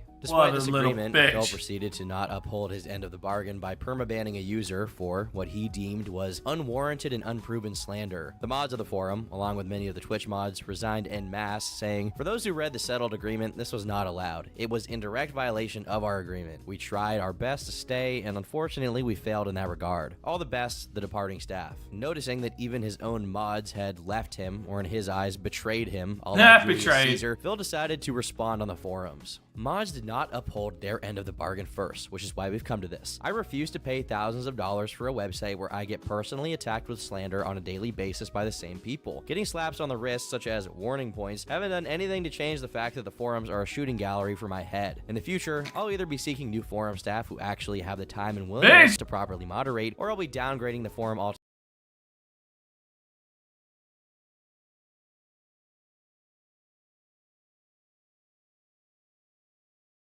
Together to something more manageable for less people. I guess I didn't really need a $3,000 website, and I set myself up for failure when I got it. Thanks for those leaving, and I wish you all well in the future. For those wishing to stay, let me know so we can talk stuff out. I actually don't know what the hell he's talking about here. There are free forum template websites you can use for free, so unless he's an absolute Yeah, Phil, that wasn't a shooting gallery aiming for your head. That's too quick. No, that was a hunting ground where everybody had tomahawks and was coming to scalp your ass. Because you're an idiot. He's a really bad liar. As a matter of fact, there's no reason to even bring up $3,000 in the first place, so I suspect he just said it to brag. Unless he's trying to suggest he was paying for the mods to do their job, in which case we're back to lying because they were unpaid. The situation continued to escalate as an administrator ousted Phil and would continue to take over the site, who in turn canceled the giveaway he was doing at the time due to it relying on fan art that was being published on the site. After the site was flooded with not safe for work images and completely wrecked, it went down and stayed down for good. At least until Phil revived it sometime later with a new, less inflammatory name, just the DSP forums. When someone entered DSP's stream as he played Mortal Kombat 10, they successfully got him to lose his temper by bringing up the Leanna Kingdom Hearts incident, prompting Phil to spend the next few minutes just airing out his rage. He's talking about something that happened 2 fucking years ago on Twitch. I mean, could you be more of a fucking loser? Seriously. Oof. The reason this guy joined my match was to do that. Not to play the game, not to have fun. He ruins it for everyone. Delays. People who want to play have to wait now, right? Because we have to listen to this fucking idiot. I mean, what? Ladies and gentlemen, you have found the epitome of a loser on the internet. The tirade alienated vast swaths of his audience, and he apologized the very next day in a video on his YouTube channel. For once, this was an appropriate response, even if he was pressured into doing it. Every once in a while, Phil does seem to exhibit a sense of clarity. For example, some of his trolls doxed his new location back in the summer of 2014, which wasn't a very difficult task to do considering how careless DSP was about it. It took a long time for someone to do something with that information, but after 5 consecutive days of being DDoS attacked, someone tried to swat Phil, saying he either had or was in the process of murdering his girlfriend and her family. I don't have to explain how absolutely unjustified and dangerous this was, but thankfully, Phil had already been in contact with the police because he predicted something like that would happen. Yeah. Perhaps because something similar already had happened at some point, but that's just speculation. However, Phil took this as an opportunity to conflate the people who tried to swat him and falsely accuse him with anyone and everyone who had ever made a "this is how you don't play" video or mocked him on the internet, saying that it was the negative vibe people created around him that almost cost him his life. Don't as bad as swat swatting Phil. is, that's just a silly thing for him to do, especially in the relatively serious situation he found himself in at the time. Obviously, not every hater is responsible for the one nut job that decided to swat him. The noise surrounding his name was getting a tad too loud for Phil's liking, but since he was too proud to start paying an Here's the thing when it comes to a swatting. Let me explain to you. It might not have been like fucking 5 armed police with M4 rifles coming in, breaking into the house and shit like that. it might not have been that, but you got to remember the concept of a swatting is less in the police response and more about the intention. Like what qualifies as a swatting is you calling the cops, giving them a false report that something is happening to encourage and spur on an armed response. That is what a swatting is.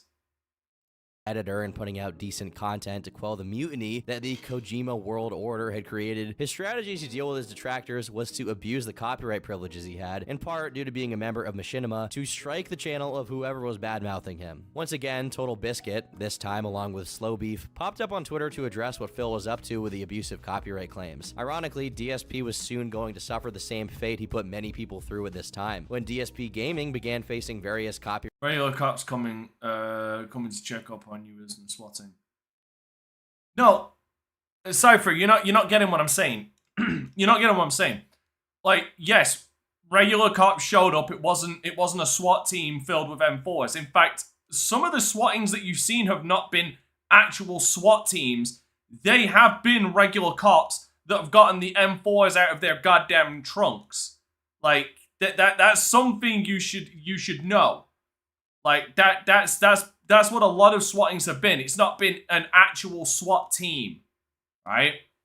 My point is what a swatting actually is. What a swatting actually is the intent rather than the outcome. So just because armed police didn't show up. Well, I guess all police are armed. Sorry, I'm talking about it from a UK perspective. Like, just because they didn't storm the place with flashbangs and M4s drawn doesn't mean the intent of the person who called wasn't... the person who called didn't want that. The person who called might have wanted that. Like, they might have wanted the FBI open up situation, but instead they got a wellness check. That's what I'm getting at. Copyright ID takedown notices due to his use of fan art in his pre-streams. The threat that this post to Phil's livelihood was so immense that drastic action will be taken. Do I think he overblew like what actually happened that day? Yes. Consequently, the accumulated views on DSP if we're looking at it as a whole, as a situation, lowered his ranking in the YouTube it was an attempted swatting. Not only was his personality pushing people away from his videos and streams, now his privileged spot in the eyes of the algorithm was if the going person away, called saying exactly what Turkey Tom said. Again, this is not something I wish on anyone, not even someone as annoying as Phil. Having your livelihood ravaged is a terrible... That's like somebody calling up my fucking... Let me give you an example. That's like someone calling up fuck me. Let me think of a streamer. Like fucking just any streamer you can think of. They get that someone calls up and says, this streamer is in the process of killing his entire family. He's planning on Chris Benoiting his entire fucking family and himself. He lives at this address. Go and stop him. But instead of the response they want, which is Abrams tanks rolling up to the front fucking door, they just get two beat cops who go up for a wellness check. Like, the intent there was the caller trying to get this person swatted. They just didn't get the outcome they wanted. Thing. However, the crux of the issue but swatting at the end of the day is not okay at all. Bringing all of this upon himself, like, he simply wouldn't stop in blaming exclusively other people for the damage done to his channel. Additionally, he returned to directly asking his viewers for money, this time with a Patreon already set up, which, around this period of mid to late 2015, was making a little over $1,000 a month. Like he always did when it came to asking for money, he brought up the topics of his taxes and bills, saying he had to pay off his house. But it was clear to anyone with half a brain that Phil was not exactly living frugally. He had nothing resembling savings to subsist on, and actually depended on things like the hike in revenue in the latter half of the year to keep himself afloat through all of the debt he had incurred. None of which is explained to the viewer, of course, because that would reveal just how financially irresponsible Phil truly was. Due to the declining ad revenue, Machinima once again renegotiated their contract with Phil and lowered his salary.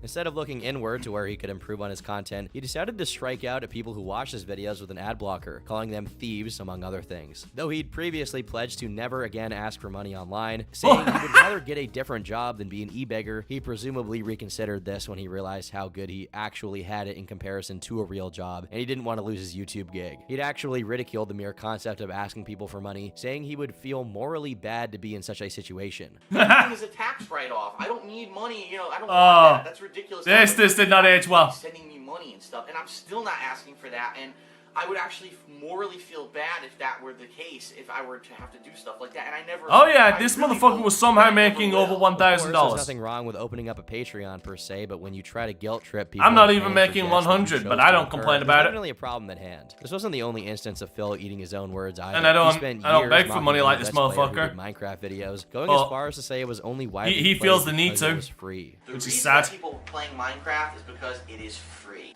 Guess what, Notch?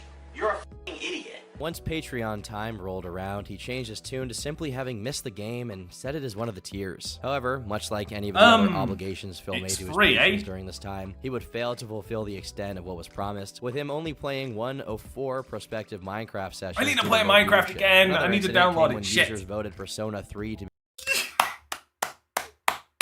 Here we go! Be that month's Patreon game. After a 4-month playthrough, he reached the final boss, only to rage quit it and not finish, saying it was the worst designed boss fight he'd ever done. He only returned to Persona 3 later, though we'll cross that bridge when we get to it. Another tier on the DSP Patreon was yet another reboot of Project 7, which he promised to do if he hit $1,250 a month. The goal was met, and he took some time off of streaming to work on it. Just 2 weeks later, he indefinitely postponed production, saying to do Project 7 at that time would not make sense, all while refusing to refund the money donated for that specific purpose. I'm gonna call it was bullshit. Also around this time that Phil decided. Oh, by the way, hi Farrah, how are you? If the pledges surpassed welcome to the supposedly the Rocky to Kingdom. The abundance of false pledges he was receiving on Patreon. In addition to this controversy, the prospect of another Project 7 reboot reignited whatever was left of Phil's deteriorating relationship with Howard and John, who at this point were very mad at Phil for a variety of reasons, including the fact he monetized a video he made talking about their mutual acquaintance Scott. The entirety of their back and forth adds up to several hours, but the short of it was that ever since his move to Washington, there was no longer a real friendship between Phil, John, and Howard. Since this time, Phil has made clear on multiple occasions how he simply doesn't have the time to invest into friendships, instead sinking his time into his business, something that apparently continues to this day. Much later on, Phil recognized that during this time period, it wasn't just his professional life that was tumbling down, but also his personal life. His relationship with Leanna was deteriorating, and he'd completely lost touch with his best friends from his peak era, both of which are cited as some of the most negatively impactful moments of his life. He also recalls doing nothing but eating fast food and drinking to such an extreme point that he describes himself as being an alcoholic at the time. Pretty sad, and despite everything, you can't help but feel pretty bad for the guy.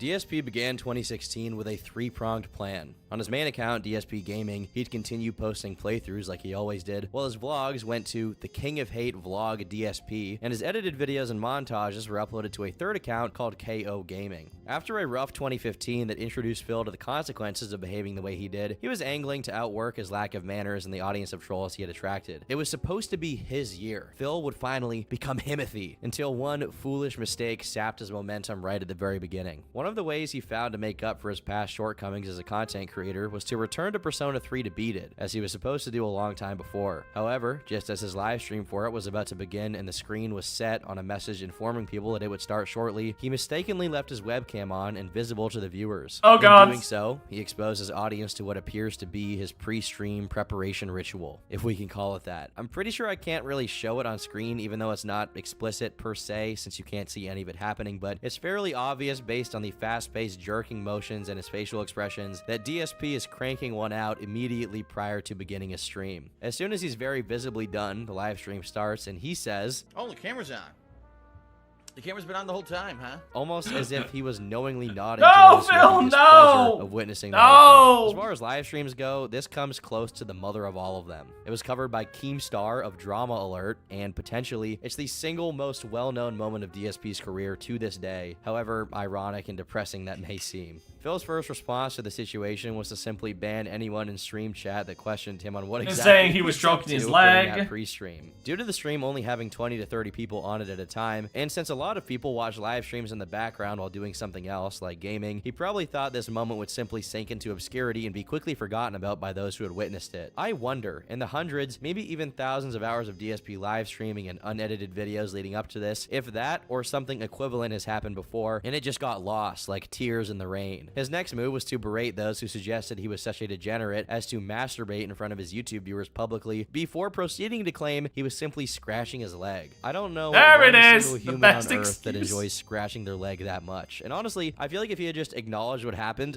and made a joke out of it, it probably would have been pretty funny. He just couldn't do that. The hit to his ego was too big. After the immediate shock and embarrassment wore him down to the point where Phil felt comfortable in ceasing his reflexive lying, about a day later, he embraced it and admitted that he was, in fact, not just scratching his leg. Due to how thoroughly he welcomed the mockery this time around, some people thought that Phil either faked it or did it on purpose in order to get attention to his floundering career. However, as misdirected a person as Phil is, I doubt this is the case, not only because it falls outside of the purview of the typical shenanigans he gets up to, but I honestly also think he lacks the imagination one needs to have that sort of move. It's too Andy Kaufman for good old Phil. There are way simpler and less risky ways to boost engagement besides public humiliation, and if we've learned anything, Phil loves to self-aggrandize, not the opposite. To be fair, despite Not just how bad the self-aggrandize, incident but also in and of just itself be an is, idiot. this is one of Phil's most competent bouts of dealing with backlash, as he just very quickly owned up to it within like a day or two. However, despite dealing with this flub minimally well, Phil couldn't look very optimistically towards the future of his career and was very much past his prime. On the 1st of May 2016, while streaming the new Pokemon game, Pokemon Moon, on Twitch, his fans would incur Phil's wrath as he lashed out at them. Quite honestly, let me take a look, because I have not looked at stream numbers all day. My God, the stream numbers were terrible. Wow, what happened? Here's the bottom line. Yeah, where are them donations? Chat, where are these donations? There's 60 people here and no donations. Commentary. And Phil's commentary is boring, and that's why people don't want to watch. By the way, why are 60 of you people here? I'm loving this game. I'm voice acting. I'm engaged. I'm commentating on everything that's going on actively. Bullshit. I call massive bullshit on any idiot who says that about either the Watch Dogs 2, which I've been playing recently and really liking, or Pokemon. It's bullshit. It is bullshit. And utter bullshit. You're bullshit. Anyone who's saying that I'm not God, I haven't engaged seen a and I sound like 3DS I'm screen bored. in I'm not. so long. So I've had enough excuses. It just seems to me like people are fucking lazy and don't want to come out to the streams. I don't even know what else to say, you know? There are few mistakes as easy to avoid as openly complaining you don't get more viewers. And while it's not a particularly grave one, it shines a light on Phil's perennial state of mind. He isn't open to consider that his lack of popularity is due to the lack of quality of his content, or better yet, the consequence of his behavior as an online personality. Phil received backlash from his fan Yeah, base, people which have was then lives. compounded by They other go- creators some like go and Review touch Tech grass. USA, who covered his little tantrum on livestream. Phil apologized for calling his viewers lazy, but remained steadfast in his belief that the viewership drop-off has nothing to do with the content itself. At this point in time, the How You Don't Play videos made with clips from Phil's content had completely eclipsed Phil's actual content as far as Have I views tried and Power engagement, World? and No, Phil I thought to don't- capitalize I on the don't tend to community source touch content. He allowed other early people access to submit games, videos to be uploaded to the um, KO gaming channel and promised to pay them unless with, you someone guessed it, gets at me, exposure and by I having their have my channel's name in the reasons for that. description. I have to make a small Because note here by I've saying I've he had this still issue hasn't where tried hiring an a editor lot to of work for him to help make his early Let's Play access content games watchable. don't It's come out of actually early access. mesmerizing. Anyway, the success of It's either posting that or they community don't source change from content when on I KO start playing it in Gaming early short access to when it lived, actually as in gets released, so I've 2016, already the channel played was the entirety of the demonetized for game. reasons You know what I mean? unclear. His situation was already dire as far I don't as have channel Game growth Pass. was concerned, but soon things took a turn for the worse. As the adpocalypse hit in early 2017, much of Phil's backlog on his other two channels got demonetized, meaning he could no longer profit off of them and depended even more on his immediate income. However, the potential for AdSense revenue was stripped away from Phil when his content was deemed advertiser unfriendly, mostly because of the years of content on each channel loaded with every offensive expletive known to man. Because of this quick succession of unfortunate events, Phil found himself unable to pay for the immense amounts of credit card debt he had accrued, the mortgage for his new home, potentially even the mortgage for his old home as well, since it's not clear that he stopped paying it, and last but not least, the medication he needed for his chronic back pain. This panic over his future. Wait! I thought that Seattle Air was doing it for him. I thought that Seattle air was curing his back. Why would he need medication?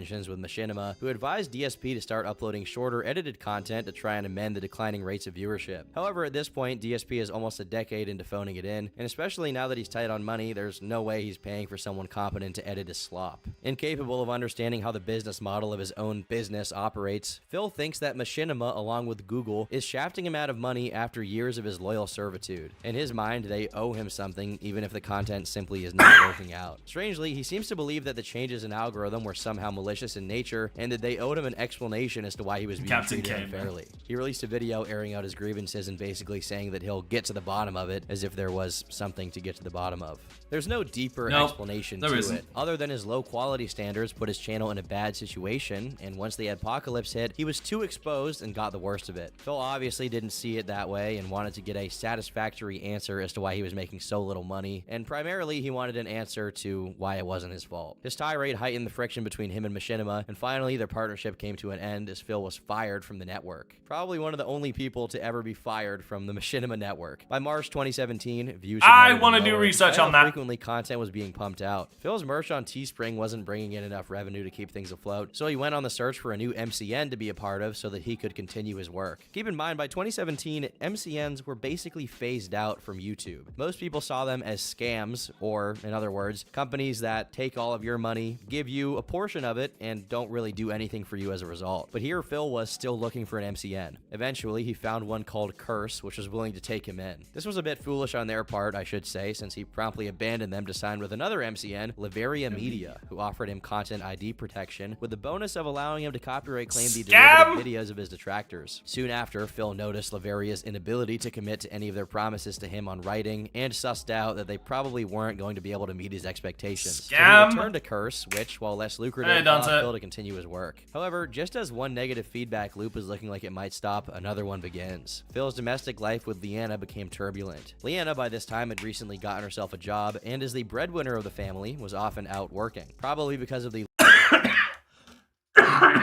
Sorry, I'm coughing a lot, guys. No, bitch.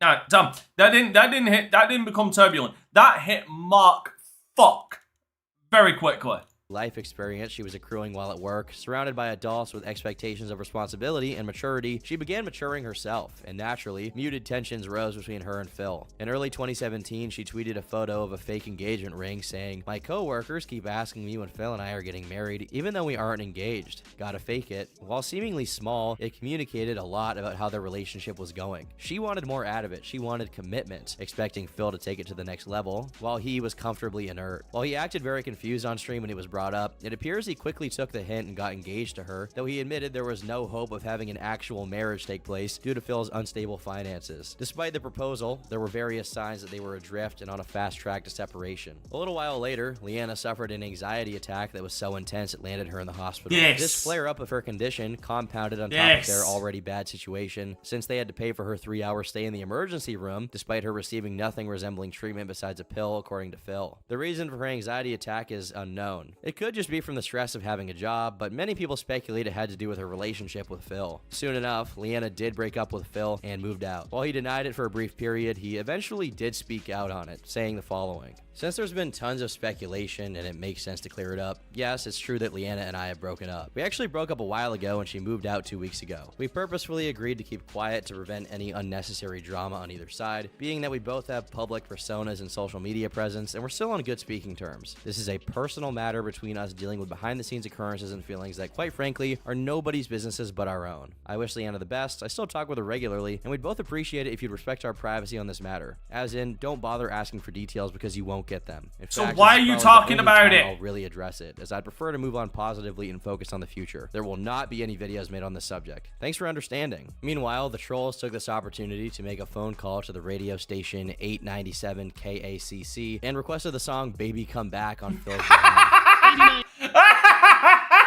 Oh my god, that is, yeah, this was amazing. This is some good trolling. 97 KACC and requested the song "Baby Come Back" on Phil's behalf. 89.7 KACC, we got a dedication in. These kids and their names, I swear.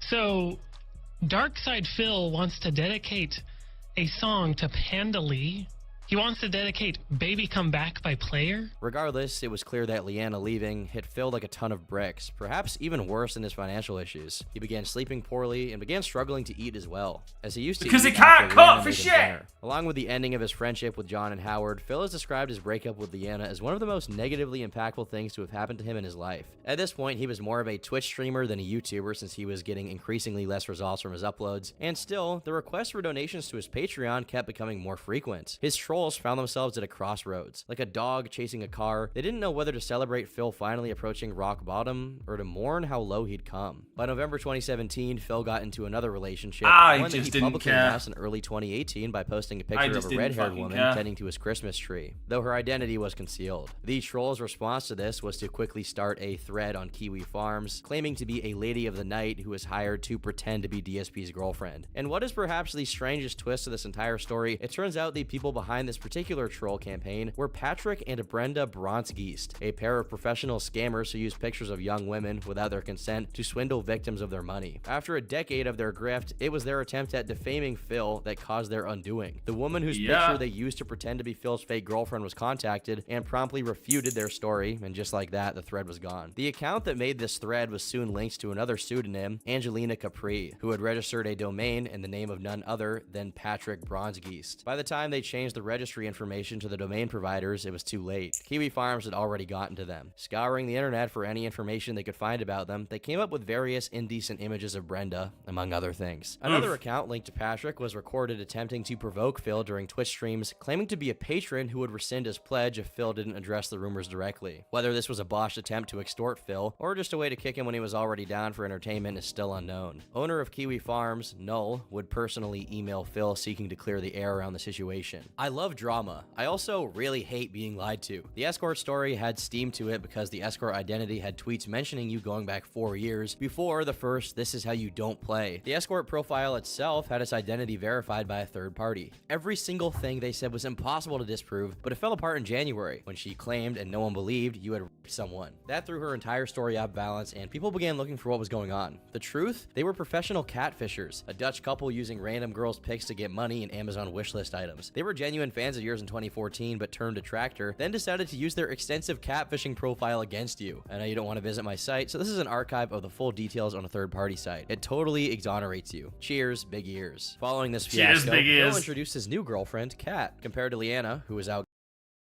Do we need to do a side-by-side here, guys? Do we need to do a side-by-side here? I don't think that's necessary, but, you know, just going and often outspoken to the point of being jarring for Phil's following, Kat was more shy, refusing to participate in Phil's playthroughs. Okay, give me a minute. Fucking people. I'm like Jack Nicholson from A Few Good Men. You fucking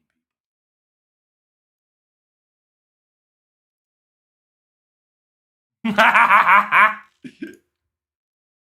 Hold on.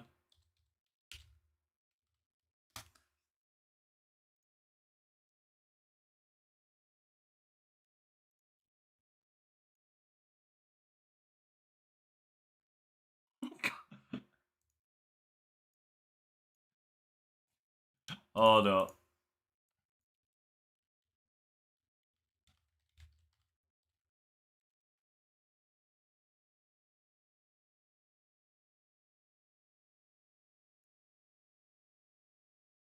Oh, damn it, where is it? I promise you, this will be worth it.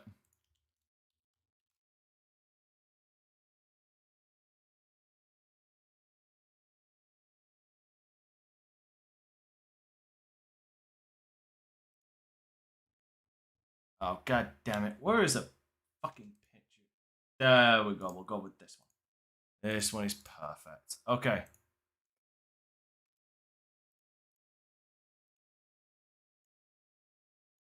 Okay. All right. So here we go. So this is Kat right now. Not right now. This is Kat as she was. This is Kat and Phil today. And this is Kat, and this is a picture of Eric Cartman and Heidi Turner.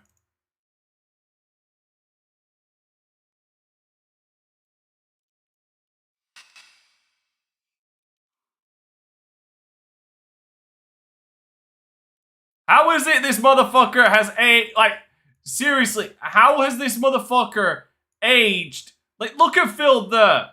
Like, how has this motherfucker, like, aged, like, 10 to 15 years in just a couple of years? Fuck!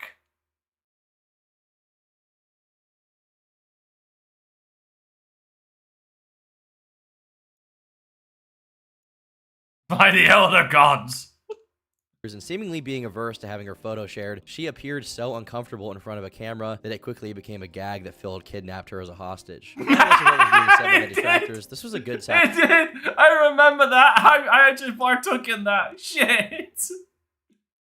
And seemingly being averse to having her photo shared, she appeared so uncomfortable in front of a camera that it quickly became a gag that Phil had kidnapped her as a hostage. Regardless of what was being said by the detractors, this was a good sign for their relationship, since Kat wanted nothing to do with Phil's online presence and what it came packaged with. In 2018, Phil tried to replicate the virality of his original DSP Tries It, Axe Body Detailer video, but it was quickly overshadowed by another controversy he involved himself in. At the time, prominent streamers and influencers received copies of the newly released State of Decay 2, common practice for companies who want to promote their products. Upon realizing he was simply too irrelevant to be viable as a recipient of a free copy, Phil took to Twitter to rant. Those playing State of Decay 2 a full week early are paid shills. They are walking advertisements, not true gamers, and are doing so solely for a paycheck. I'll be paying for the game and playing it this Friday, just like so many of you, and my reactions will be legit, as always. Within a day, Phil retracted the statement once he realized he himself had received free copies of games such as Fallout 4 and Dark Souls 3, and that would obviously make him look like a hypocrite, so he retracted the statement, presumably because he himself had received free copies. Not only did he acknowledge the hypocrisy, he also suggested using Twitter for business purposes exclusively to prevent similar situations in the future. Despite his promising relationship with Kat at this point in time, Phil opened up to his audience about his struggles with depression, pointing to the times when he acted extremely stupid and self-destructive as times that he had underlying issues. Years later, it seems he was at least partially admitting that Total Biscuit was right in assessing him as someone, quote-unquote, obsessed with burning his own house down. In July 2018, YouTube guidelines for MCNs changed, and now every report on a client of theirs had to be manually reviewed. This proved a very big problem for Curse, since for every stream Phil did, there were dozens of trolls willing to mass report him, creating a massive backlog of reports that someone at Curse had to be burdened with. Because of this, along with Phil's low numbers, they decided to drop him, meaning Phil was once again a free agent. This was particularly impactful on his finances, since the month prior, he maxed out his credit cards to pay off the total sum of state taxes he owed, and without an MCN, his main channel, DSP Gaming, apparently couldn't be monetized. He did find a brief period of relief thanks to one troll who spent a hefty sum on donations to him, planning to eventually charge Phil back for all of it, but ultimately the chargeback didn't work and Phil got to keep the money. Since he no longer had the MCN's AdSense linked to his main account, Phil had to appeal his original ban on DSP Gaming from 2010 in order to make a living. He started uploading his new content into his long dormant KO Gaming account, but that wasn't much of a fix considering the channel was dead from the lack of uploads and engagement. Phil truly was between a rock and a hard place here. On Twitch, he aired out his frustrations in regards to his dwindling income and a lack of financial support from his YouTube viewers, saying, "I'm gonna make a video about it tonight, asking those who watch on YouTube to pledge on Patreon for real this time. If people watch on YouTube, that's no excuse anymore. You guys on stream, I cannot really ask for more. You guys give me so much already. But those YouTube viewers at this point are just taking shit for granted, and it has to stop. Those who have watched me on YouTube for 10 years and just take it for granted that I'll always be there need a wake-up call. How am I getting thousands of views on my video and having less than 200 patrons?" In the video, he announces that from now on KO Gaming, he will be heeding to people's requests and uploading long-form content, almost as an archive to his streams, instead of hundreds of 10-minute or shorter clips that he used to do. Though this is a concession, it's done very begrudgingly, and it's not timely whatsoever. It would have been significant had he done this 5 years prior, but now it's just too little too late. It's always too late for this man. More than willing to press his YouTube viewers for wanting to watch something without paying for it. Meanwhile, he's not very eager to press himself to get a real job if his financial situation is as dire as he claims it is. It's almost like he's completely sidestepping his monetary burdens and placing them squarely on his viewers, like they're the ones in debt to him. Luckily for Phil, DSP Gaming did eventually regain monetization. During that year's Halloween stream, after participating on the stream for a couple of games, Kat abruptly left the stream to go out with her friends. Later on, Phil revealed that the real reason she left was because of the excess of trolls in chat that were upsetting her. One troll in particular got the brunt of Phil's ire, the almighty Tevin.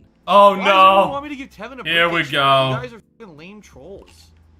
What? Who cares if I say happy birthday to Tevin or not? Happy birthday to my #1 fucking thief, who deserves jail time for the amount of fucking stuff that he steals illegally. It's modern day so writing, so God knows if King of the Hill's gonna work well. Happy birthday. Head. Tevin's claim to fame, besides beating Phil in Street Fighter on one occasion, is having tried out the Wings of Redemption playbook on DSP, deliberately calling him Dave instead of Phil to get a rise out of him. Although it didn't catch on as much as Wings' Richard Samuel routine, it was an admirable effort. Besides being responsible for restreaming many of Phil's streams, Tevin's been around for quite some time, knowing of DSP since before 2010. What's interesting is that many of Phil's most prominent detractors at one point were actually fans of him. Quite the Batman dynamic he has going on. Due to all the DSP derivative content Tevin had uploaded, you know what? You know what? I guess that's why I'm not as. Okay, not that I'm looking for it, but like there's a case study to be had here. I'm guessing that's why I'm not as big, because I was never a fan of Phil, like ever. At a single point in my life was I ever a fan of this man, ever. Accusing Tevin of stealing his content, comparing him to a bank robber, among other things. For a brief period, he was the primary recipient of DSP's ire, to the point where the phrase, "it's Tevin's fault," became one of the rallying cries for the detractors, especially during that period. But no matter how much Phil accused others, ultimately, he was his own worst enemy. Despite being a very meek person in real life, according to everyone who's actually encountered him, online, Phil just had conflict in his nature. Some were less personal, such as his brief friction with low-tier God, as the two were often compared to each other due to both being very toxic Street Fighter players. As a matter of fact, they even fought a match in-game once. Starts off the match with a scrub cycle pressure frame that it. Well, to be fair, he's talking to Phil, so this is the one time. This is one of the very few times, like that 0.001% when Dale was right about the other person, him fighting being a scrub. Another fighting game adjacent beef Phil was unable to stop himself from entering was when Alpha Omega Sin used him as an example of people who rage quit matches, to which Phil replied by qualifying that when he purposefully throws a match, it's not rage quitting because he doesn't actually quit. A highlight of Phil's response is when his audience outright tells him that to make a response and address it is just going to create more negativity and he should let it go, to which he responds that he's been the bigger man for a very long time, meaning it's okay for him to engage with someone saying something bad about him just this once. I guess that's sort of Phil's general sin as a content creator. He's unwilling to not engage with negativity, which makes for a very depreciated viewing experience for people who actually want to watch his streams. He also got in some trouble in 2019 when talking about the passing of Twitch streamer Etika. While he does express sympathy for Etika, he makes the mistake of pontificating about his own situation. That's a big word. Leading many people to claim he was making what happened about himself. The video also attracted some negative attention due to it briefly being monetized after it being uploaded, with the first line in the description being a Streamlabs link to give Phil a tip. Honestly, I think this one's not that big of a deal, but obviously someone was mad. In a similar instance, about a year later, Phil got himself in hot water again, this time regarding Kobe Bryant's passing. Today's just a bad day. Kobe Bryant passes away in a tragic helicopter crash. My slaves get corrupted and deleted from friggin' Knights. What else could happen? I hope nothing else. I hope that's it. DSP had a history of conflating other people's circumstances with irrelevant or petty things. For example, when Toby Turner was facing some very serious allegations in April 2016, Phil posted a video covering his personal story with Toby. The only problem was, his gripes with Toby were over things like Phil's opinions on his content, or Toby having been disruptive and cringy during E3 2011, when the topic at hand was Toby potentially being a sex offender. Another example of Phil's pettiness knowing no boundaries involved fellow YouTuber Pro Jared. In 2016, Jared made an innocuous tweet saying, "I took a wrong turn on in the internet and ended up reading DSP hilarity, haha, whoops." A whole 3 years later, when Jared was faced with accusations that he cheated on his wife and was exchanging salacious DMs with minors, Phil actually remembered this microscopic dig and spoofed it, saying, "Took a day off from the entire internet, but hashtag pro Jared hilarity was at the top of everyone's Twitter feed, haha, whoops." In an unrelated video, he outright brags about biding his time and keeping his eye on the bigger YouTuber who had punched down on him, but he made no comment when Jared addressed the accusations himself and largely disproved them. This tweet went viral and got positive reactions from a few other prominent content creators, and Phil had a mind to capitalize on the first morsel of positive online attention he got in the entire decade. How did he do this? Not by pushing out some content to capture people's attention. Yeah, Pro Jared came out of that looking clean. Of course not, okay? Instead, Phil deferred back to his standard operating procedure, going over every negative thing ever said about him for the 1000th time in an almost 2-hour-long video. One of the claims he makes in this very long video is that he had less haters now than he used to in proportion to how many genuine viewers he has. Phil was No. Scotsman. Phil does not punch down. A lot of the time, Phil does not punch down. Phil is shadowboxing with people who aren't really there and whenever he does try and punch with somebody, he finds out that his arms are too short to box with God. Idea why this was, and presumably chalked it up to trolls getting tired of his shtick and moving on to something else. Unbeknownst to him and many of the casual followers of the DSP phenomenon, the main group of DSP detractors was about to implode. Wings had Sean Ranklin, Chris Chan had Liquid Chris, and DarkSydePhil had the Sons of Kojima. Sons of Kojima was a group dedicated to discussing, reacting to, and memeing on DSP. Their name being an intentionally purposeful nod to Phil's complaints about Hideo Kojima's game design decisions in the Metal Gear game he was playing in the first This Is How You Don't Play episode. Yeah, it's like The one of his first only proper group good with this fucking purpose was the promos. aforementioned Kojima World Order, who focused primarily on troll compilations. However, Sons of Kojima took it to the next level and added their own commentary and spins on the content to the DSP moments that they compiled. Even the original creator of the This Is How You Don't Play series, Evil AJ 2010, was a member. Quickly, the Sons of Kojima became the largest group of detractors online, with one man in its helm, Fred Fox. Wait, who's this? Fred Fox? Fred Fox?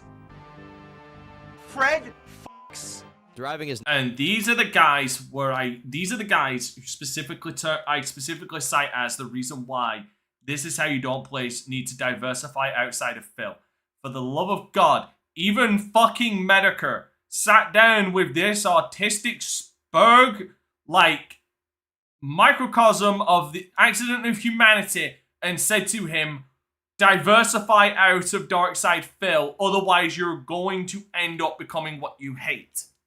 name from the AVGN clip you just saw, Fred sought to keep his real identity a close-kept secret and tried to establish a strict code of conduct in other members of the SOC and even the general DSP trolling community at large. Many former members cited the group as an enjoyable pastime that was gradually ruined by Fred, who took it significantly more serious than everybody else. I mean, His fuck, number even one rule Medica was that said no they one should under any diversify circumstance out. could profit off of DSP, supposedly because it would affect their capability of neutral and fair judgment of his actions. Anyone who attempted to monetize their DSP trolling begat a campaign of intimidation and sabotage from the Sons of Kojima, the most notorious example being with the then up-and-coming YouTuber, Ardnas. Ardnas was a rising star in the niche DSP detractor scene, uploading daily summaries of Phil's shenanigans. The one mistake she made was making money off of her work, something Fred and the SOK were quick to confront her with on Twitter when their content was used. The content in question was screenshots taken by Fred and images of DSP's content with an SOK watermark plastered on it. Ardnas claimed that her videos had ads placed on them by YouTube's copyright system against her will since they were DSP re-uploads. The incident split the detractor community, as people were either subscribed to Fred's ethos or casuals who thought it was stupid to treat it with much more importance. And I would probably agree with the casuals. Ultimately, Ardnas got her account copyright struck into oblivion after her intro song, which was in multiple videos, was claimed in all of them. Ardnas and another former SOK member had a few exchanges about how Fred was worse than DSP. The particulars around who was responsible for the claims are very murky, but what matters was that this marked a tide change against Fred. For the roughly 3 years that the Sons of Kojima was around, it was involved in more internal drama than DSP himself. In 2015, Phil's main Why would you gaming get channel, one for DSP him? Gaming, had been plagued by various copyright strikes over the use of fan art and pre-streams. Leaks from a former Sons of Kojima member, Kaz, revealed that it was an associate of the SOC, Be Awesome One, who had not only created the fan art for Phil, but revoked permission for its use in his pre-streams, with the Sons of Kojima giving him the authorization. The Sons of Kojima had gone from idly compiling and reviewing Phil's content for fame and ridicule to actively seeking to destroy his career. One user, the King of Divas, saw Fred leading the group as the direct cause of everyone in it becoming distrustful of each other, but he was pushed out of the community and punished for his betrayal after the fact with a feature-length expose.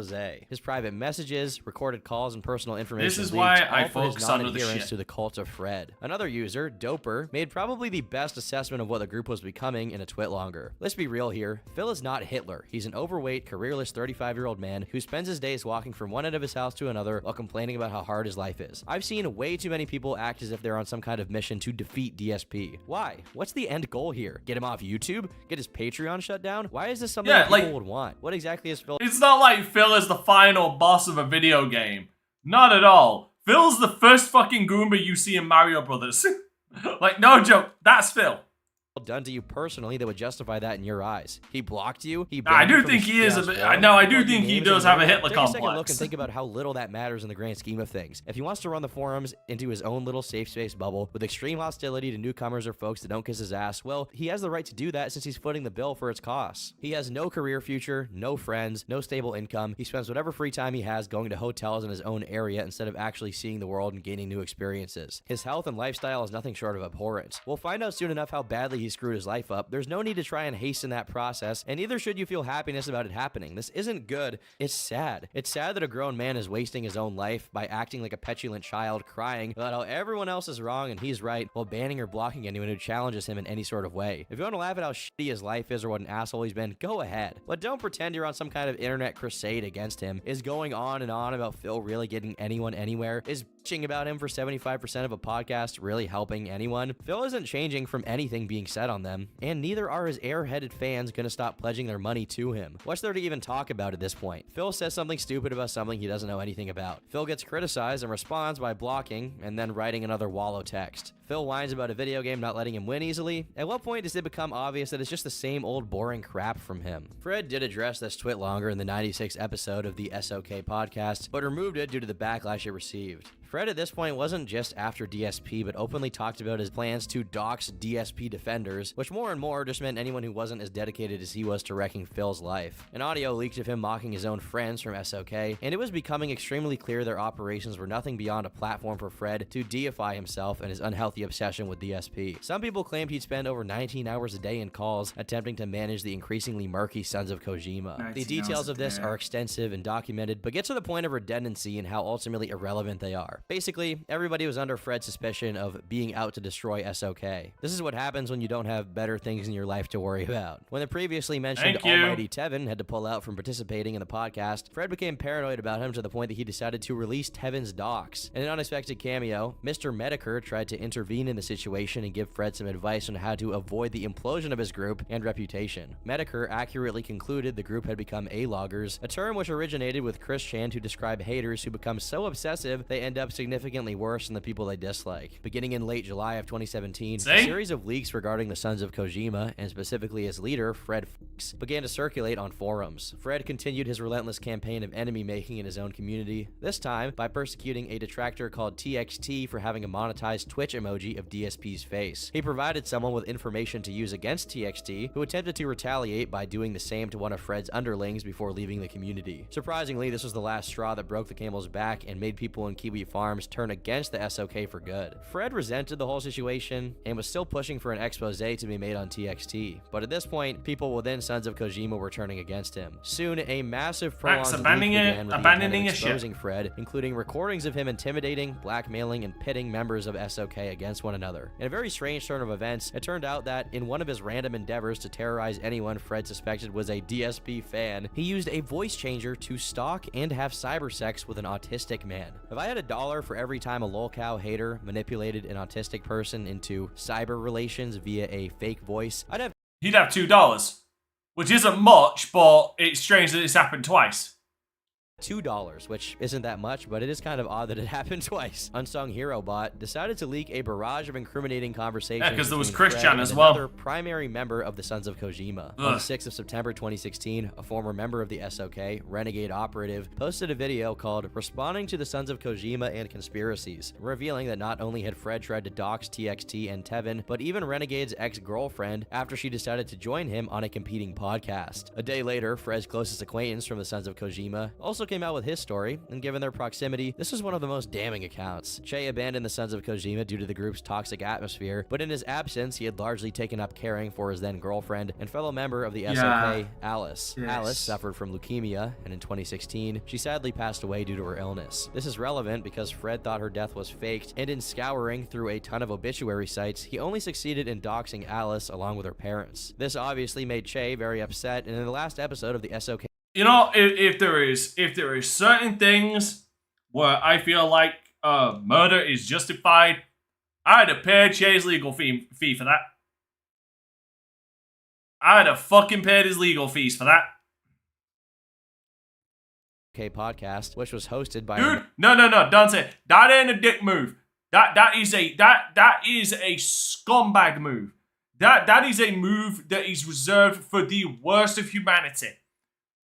Like, that is the moment. That is the moment. Like, him being an A-log is one thing. That's the moment he became worse than Phil.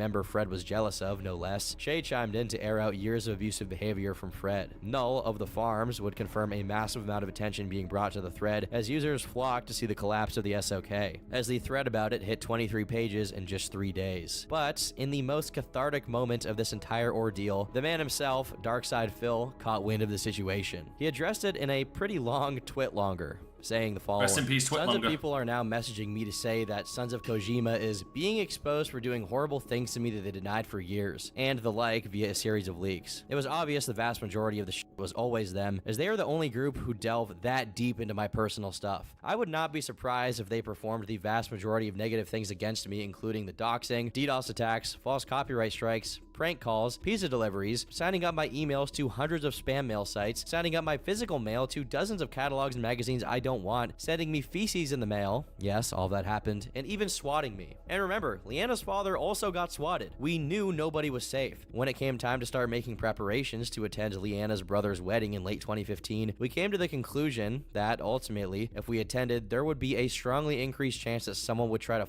with us and ruin the event. That would have been incredibly messed up. Having someone else's once-in-a-lifetime event get ruined by a swatting, we all collectively agreed to stay home and not attend the event. What did Sons of Kojima do? Well, first they decided to find out the address and date of the wedding. They, on their own, and without my mentioning to it for months, researched and found the event, and then spread that info all over the internet. They then decided to spin it that the reason we weren't attending was because I had forced Leanna to skip it so that I could stay home Also, and play Fallout 4 to make money. So according to my legal team, I should turn around and say what I was saying about paying Chay's legal fee for murder. That was hyperbole. It's mind-numbing, isn't it? It's stereotypical stalker behavior, and when it happens to celebrities, they get restraining orders. This is a textbook case of a bunch of sick-headed, mentally ill, yes, if you try to ruin someone's life you don't know, you are mentally ill, individuals trying to destroy someone they've never met and have zero personal relationship with. It's disgusting and disturbing. For those who are finally seeing the light, they need to look back over the last several years, all the shit they did to me since I moved to Washington, and seriously see if they can live with themselves. I feel bad even when I inadvertently hurt someone, but these people deliberately tried to destroy me for literally nothing. No logical reason. That's wrong on so many levels. My life is already destroyed in a lot of ways, and I'll probably never recover from the financial situation I'm in that they created. Therefore, why dwell on it? So please, don't keep contacting me with juicy new info, as I don't think care. there's a bit Just of let me do my hyperbole daily thing and in be who what I've Phil's always been saying since here. day one. And let's keep stuff positive moving Not forward. everything else is just hyperbole, white but I noise think that there we is a can bit of block out. embellishment. While Phil is correct about many of the things said here, to blame the financial situation he's in on the Sons of Kojima takes a big chunk of credibility away from his twit longer. During the previously mentioned final episode of the SOK podcast, Null asked the present members if anyone had any knowledge of the swatting attempts, and they said it wasn't their doing. While Phil seemed to accurately assess his haters turned stalkers, it didn't mean that he was necessarily right in pinning his assessment to the members of SOK, many of which weren't half as deranged and deserving of that kind of framing as their leader, Fred, was. Speaking of Fred, he soon spoke out himself about the leaks. The things I've said and done in the past were disgusting, embarrassing, and inexcusable. I'm not going to make excuses or say that anyone else influenced me to do them. I take full responsibility for what I did and what went on in that group at the time. When I look at the pictures, I feel ashamed, not even just because they're public now, but because I acted that way. It's stuff I allowed myself to forget about and move on from that I have to now reflect on. One positive thing I can say is that the things leaking out from 2 years ago are not what the group is today. That is why none of the leaks are recent. A number of things have changed and the vibe is completely different. I want to thank you for your support and your friendship. I have no hard feelings, I can only blame myself. Whenever things like this happen, I try to learn from it. This is no different. We'll see what happens. For now, I'm going to focus on my friends and family. The reaction to Fred's apology was, at best, indifferent. At worst, people, including Almighty Tevin, who represented many of the members of the detractor community, saw it as generic and, simply put, damage control, with no actual repentance to back it up. Speculations as to how the group would fare varied. Some thought there's no way it could survive in any shape and suggested that some of the members of SOK were gladly having Fred be the scapegoat for their misdeeds. However, others saw value in what the Sons of Kojima did, but thought it should be limited to the fun commentary part without any of the officializing and secret-keeping Fred brought with him. Many people discussed whether Fred should be doxxed, which led others to suspect that a vicious cycle was at hand. By hating DSP obsessively, Fred became like him. In fact, he became worse than him. And so if people were to hate Fred obsessively, they'd also become like Fred, and so forth. You know, I've actually played a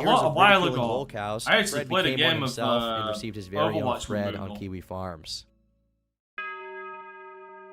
Bringing home the bacon. With his detractors leaping headfirst into a shredder, Phil felt a burden lift from his back. Because of the void left by the Sons of Kojima's collapse, it meant that DSP had less judicious eyes trained on him at all times, and consequently, he knew he could get away with more stuff. Soma took that memo, put it in the shredder, and forgot it existed. existed. His wallet every month due to the real estate market in Connecticut apparently being on a continuous downturn. Phil admits not only to have taken on more credit card debt, but also loans and borrowing money from his parents to pay the costs of running his business. He says he doesn't talk about it because he doesn't want to bother people with his problems, but this is evidently not really the case since he has no problem in asking for money and constantly talking about his problems every day. More likely, he doesn't want to speak on where exactly that money is going because it will invite into a fucking black hole. How financially irresponsible he actually is. Notwithstanding, he revealed that ever since his move to Washington, he'd been paying for a ridiculously expensive leased BMW. He talks about having been roped into it by the dealership so as not to pay penalty fees for the car he was previously leasing. But he explains this very poorly, so it's difficult to even pick it apart. The most egregious part of the story is that when asked about why he didn't just get a used car, he tries to make it seem like it would somehow be more expensive and inconvenient than just getting the BMW, which is obviously impossible to be true. Just get a Civic, okay? But Phil's financial situation became exponentially worse when apparently someone, presumably one of his detractors, tipped off the state of Washington that Phil was an unregistered business operating in the area. Phil hadn't paid taxes for his business operations for the previous 3 years, and all of that was about to come down on his head at full speed. To pay off all of the back taxes Phil accumulated, he did back-to-back live stream fundraisers on Christmas 2017 and February 2018. Again, he got away with this. Minimum goal of $2,000, Phil only raised a little over $300. Undeterred, he tried doing even more special events, such as starting the annual tradition of having the entire week of his birthday having celebratory streams. Coincidentally, his birthday is in April, right around the same time taxes are due in the US. During this time, he held an impromptu fundraiser, again to the tune of $2,000, and this time getting a little over $400. By this time, Phil promised to not bring up his taxes anymore due to the amount of ridicule he was getting from both his fans and haters. Later, Phil confirmed he managed to pay off his taxes for the state of Washington, with only his federal taxes remaining. Only problem is his federal taxes amounted to $17,000. So during winter 2018, Phil ran 4 different fundraisers to scratch together some money to keep it afloat. Though his YouTube was simply doomed, as we've previously discussed, his Twitch account wasn't. During this period, he went from 517 subs to over 1,800, most of which is thanks to one user who gifted over 1,000 subs during his streams. The total amount donated through gifted subscriptions amounted to a little over $5,000, which Phil got half of, as is standard operating procedure on Twitch. This, plus Twitch bits, his Patreon money, what was left of the YouTube ad revenue, and the odd tip,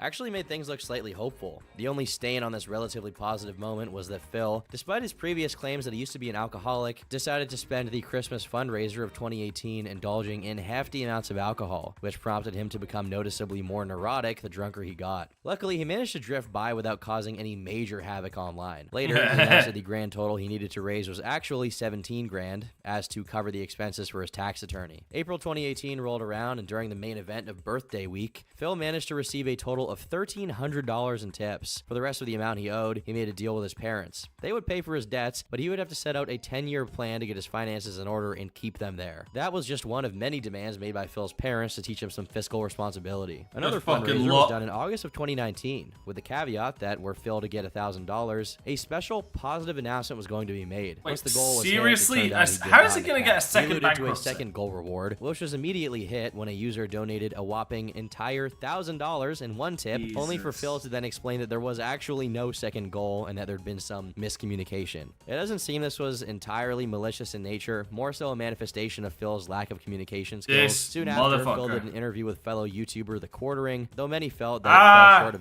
the Quarter Pounder interview. Do you guys remember us watching that fucking Quarter Pounder interview? Jesus, what a fucking fluff piece. Soon after, Phil did an interview with fellow YouTuber The Quartering, though many felt that it fell short of expectations, since Quartering wasn't pursuing the more pressing questions and more so taking it easy on Phil over the course of it. The more success in getting people to donate Phil was having, the more— Yeah, because the reason why The Quartering went easy on Phil is because Phil fit the narrative that Quartering wanted to talk about someone getting cancelled and that shit. or he was seeing little bits of trouble start to surface again. In another situation, a longtime viewer and supporter of DSP, DJ Runo, donated the $20 that would be necessary for Phil to buy Untitled Goose Game, which Runo wanted to see him play. Phil thanked him very much for his generosity and eventually said he would buy it and play it the following week. However, the very next day, Phil took to his stream to say he didn't have the money to buy the game and was too poor to buy anything, asking for his viewers to donate. This is why I make sure that I fulfill my obligations when people this ask caused me some to play commotion, certain and games. Runo tried to get his money There back. are obviously upon discovering certain games Phil I won't wasn't ever going to play. what he had gotten paid for. The more generous members of the chat deduced that since his PayPal was connected directly to his extremely overdrafted bank account, the money got swallowed up by Phil's debt before he could do anything with it. Confusion was only made even worse when Phil added Untitled Goose Game to his stream schedule for the month of October, following the end of his late stream at about 10 p.m. on the 7th of October. Later that same night, a post was made on Phil's forums titled, "DSP pocketed my $20 for a game." It read, "I need my money back, but he's banning everybody that's bringing it up. I'm just gonna go through PayPal and save the headache of lies I will be told by him. I've long knew about Phil's dishonesty, especially when it comes to money, but I donated anyways because I wanted to see him play the game. I won't be an idiot again." Phil did not take kindly to this thread, changing the subject of it to "Entitled Moron Tries to Fraudulently Report DSP for Something That Didn't Happen. The Thread." Edited title. He also posted in it himself saying, "So you've made an ass of yourself. You never contacted me directly about this, but instead apparently decided to post stuff up here, talk to detractors, complain to Twitch, and act like a general drama-filled dick. You're not the first, and you won't be the last. But you really blew it this time. I was checking my emails an hour ago during my break between streams, and saw that you'd sent me a message on PayPal. In the message, you complained that you'd given me $20 to buy a game, and that I'd now said I wasn't going to buy it, but that if people still wanted me to play it, you'd have to send Nintendo credits, and you didn't want to pay twice. So you were requesting your No money back. shit, you shouldn't have to. returned your funds that I raised in tips on today's Borderlands 3 stream because that's all I have, and apologize that this was the situation I'm in. All money I raise has to go to bills for important stuff, like keeping the electricity and internet on, to say the least. So then I check my Twitter and the forums and I see this. Instead of actually talking to me like, man, you apparently are trying to report to Twitch using video evidence that was ripped from my streams by detractors. Guess what? That's not what a man or a fan does. You had a knee-jerk reaction instead of acting rationally. And now everything you've done was in vain because 1, you have your money back. 2, I haven't violated any rules or anything. 3, you just exposed yourself as a complete asshole. The best part is, I didn't go off when anyone asked about Untitled Goose Game. I didn't see anyone ask at all. I was angry that idiots kept asking for Code Vein / Astral Chain after I'd repeatedly explained I cannot afford any games. And I played both of those. The subject literally never came. And both of them are good. Gullible idiot who apparently Astral Chain is amazing, really underrated. You're today's biggest idiot, so you only contribute. I would say it was you want rather than actually caring about Platinum Games' last or good fucking game. Well, you can keep your money then, and you can say goodbye because I certainly don't need entitled, toxic people trying to ruin my life and my business over $20 because you can't talk to me like a respectful human. During a chill stream where he played Minecraft, Phil would spend over 30 minutes ranting about the situation, including insulting DJ Runo throughout for his insubordination. About 8 hours after the creation of the original thread, the actual DJ Runo, as opposed to the imposter who made the first post about the situation, made a thread titled "WTF is even going on," wherein he said, "Just to clarify what actually happened, I was pissed about Phil because I sure felt cheated." Phil okay, no, I apologize. They did wonderful one-on-one remasters. I did not remasters. report Phil to either PayPal or Twitch. I was hoping Phil would realize himself that the account on the forum at least was complete BS, since it was just freshly made, and if that doesn't shout fake, I don't know what does. I hope clearing this up with this forum account that exists for over 4.5 years means something at least. If I thought Phil was as shit as the post I apparently made, why would I have watched him for over 10 years? Why would I cheer or donate frequently? Dude, you'll love Code. You'll love Astral Chain.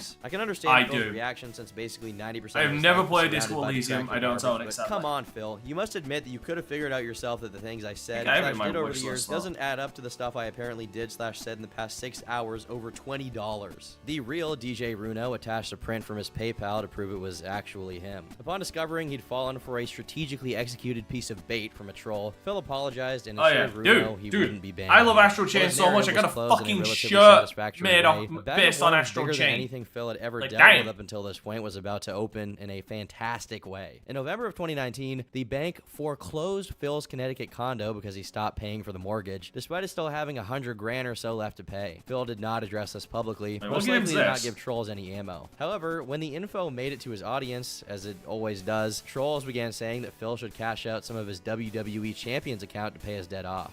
Now, what could they possibly mean by this? As early as late 2014, Phil made posts on his forum about his addiction to mobile games, such as, I usually don't play any or at all unless I was during a break in my Twitch stream, but I would pick it up again on breaks and in between streams, etc. Quite honestly, I have no idea how much money I've spent as I was alternating between 5 and 10 points frequently. I can tell you it had to be in the hundreds though, and I won't ever be doing that again. Over the course of time, he occasionally dropped on stream that he still played them, but if he had already spent hundreds of dollars on it back in 2014, how much money did he spend on it if you take into account the following years? Well, that's exactly what some of his detractors set out to discover. Upon finding an account in the game called They Call Me DSP, the same as Phil's Twitter handle, they began examining when that account was active and when Phil was tweeting. Lo and behold, the times matched up. Given, that's no damning piece of evidence, but it was something. Next up was ascertaining just how much money that account had spent in the game over the years. And the figure they came up with was a gruesome $38,976. He spent just shy of $40,000, which, to put things in perspective, maybe for some younger viewers who don't know how much like things cost, 40 grand can be a down payment on a house.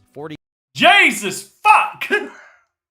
Grand is like a new BMW 3 Series, okay? This is serious money. And that's what he spent on a WWE mobile game. He tried to throw a little pity party over trolls annoying him about his absolute lack of concern with his money, but this time, pity was something very difficult to have. That isn't just pathetic. You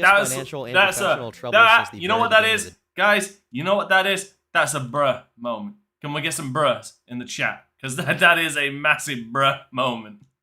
Decade. There was no justification at any period in time for him to have spent that much on a mobile game. That is, unless some of his detractors, like Tevin, were right all along, and Phil's claims of being poor were to some degree an act. And he wasn't as worried about his money as he appeared. It warms my heart just seeing so many bros in chat. Trolling campaigns done on him for the entirety of his career. Trolls began paying for cameos from pro wrestlers to call out Phil on his Perk Angle! Hey, Phil Burnell, it's your Olympic hero Kurt Angle. And detractors have your number, buddy. I've seen the bank leaks. These, okay, I understand the meme that came out of this, but I can't lie, these were a little cringe. Jasper, show me your phone. We all know the WWE Champion's addiction is getting worse. Oh, it's true. It's damn true. This is a little And Cat cringe. deserves more than Burger King. And by the way, I'm watching you. On top of a few other wrestling-related people and Ricky Berwick, we even get to see a For familiar some reason face chime in and give his very valuable 2 cents. You're filing for bankruptcy. Oh no! But the only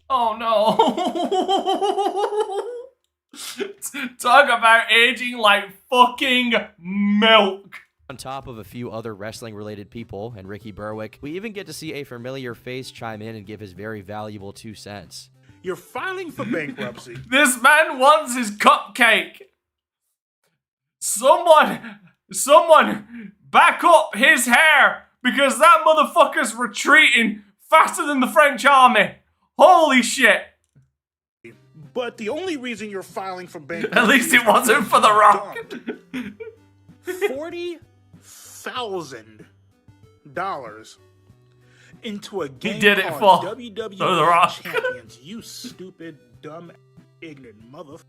As you heard Mr. 445 himself say, as of January 2020, it was official. Phil declared bankruptcy due to being a whopping $500,000 in debt. Later on in the month, he made a video addressing it, explaining that $130K of it came from 15 different credit cards he'd maxed out, along with a multitude of loans, some of which dated back to when he was still a professional Street Fighter player. The rest was mostly made up of the mortgages he was failing to pay. As stupid as someone needs to be to put themselves in a situation like this, Phil put his business degree to good use when he decided that he'd rather owe money to credit card companies than owe it to the IRS. However, he wasn't savvy enough to stop himself from lying on his bankruptcy filing. As detractors scoured through it, they were quickly met with the claim that Phil had no pets, personal electronics, or collectibles, all of which were verifiably false. Additionally, his business expenses listed him as spending up to $9,000 a month on his streaming, something that seems unlikely to say the least. The general public immediately deduced that Phil was writing off the money he gambled away on WWE champions as a business expense. This is why, when someone files for bankruptcy, that's followed by a hearing.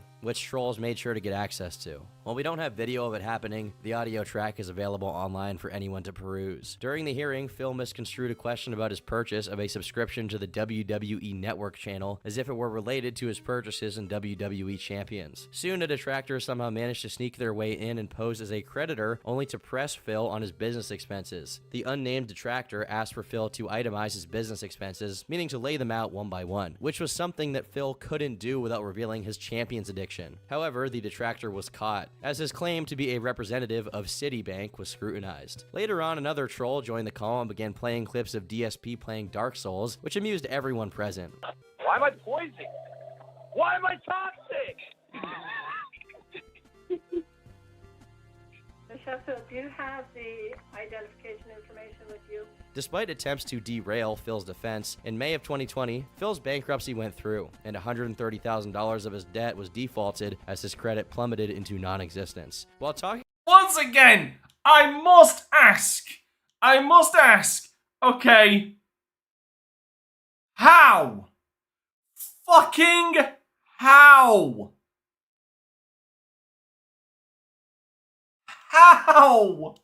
Talking about his mangled credit score, he mentions that he's waiting until his credit gets better so that he can take out more loans. Again, what he means here is that he wants to transfer his debt from owing taxes to the federal government to owing money to creditors. While this is a smart thing to do in this situation, it's obvious that as soon as he gets his hands on surplus money, it's going to go to one of his addictions or needlessly expensive hobbies. And that's not even mentioning the fact that Phil is approaching his 40s right now, and eventually he'll simply be too old to work and will effectively be thrown into the wood chipper that is the infinite debt cycle he locked himself into. At this point, Phil was entirely financially dependent on the donations of a group of people affectionately dubbed whales by his detractors. Just a few of DSP's watchers were responsible for most of the money donated to him. One man in particular, who went by King Tut, donated thousands by himself. Appearing suddenly in August 2017, Tut wasn't an old-time fan of DSP's, meaning he wasn't one of these stragglers from pre-lolcow DSP era who felt some parasocial affection for the man. So it's really hard to deduce why he decided out of nowhere to dump as much money as he did into Phil's black hole of debt. Being as much of a pay pig as Tut was had his benefits, so he could get away with pretty much anything, from being toxic in chat and insulting other viewers, all the way to trying to control Phil's streams altogether. While the pay pig privilege lasted for a good few months, eventually it did get to the point where the mods decided Tut had to go.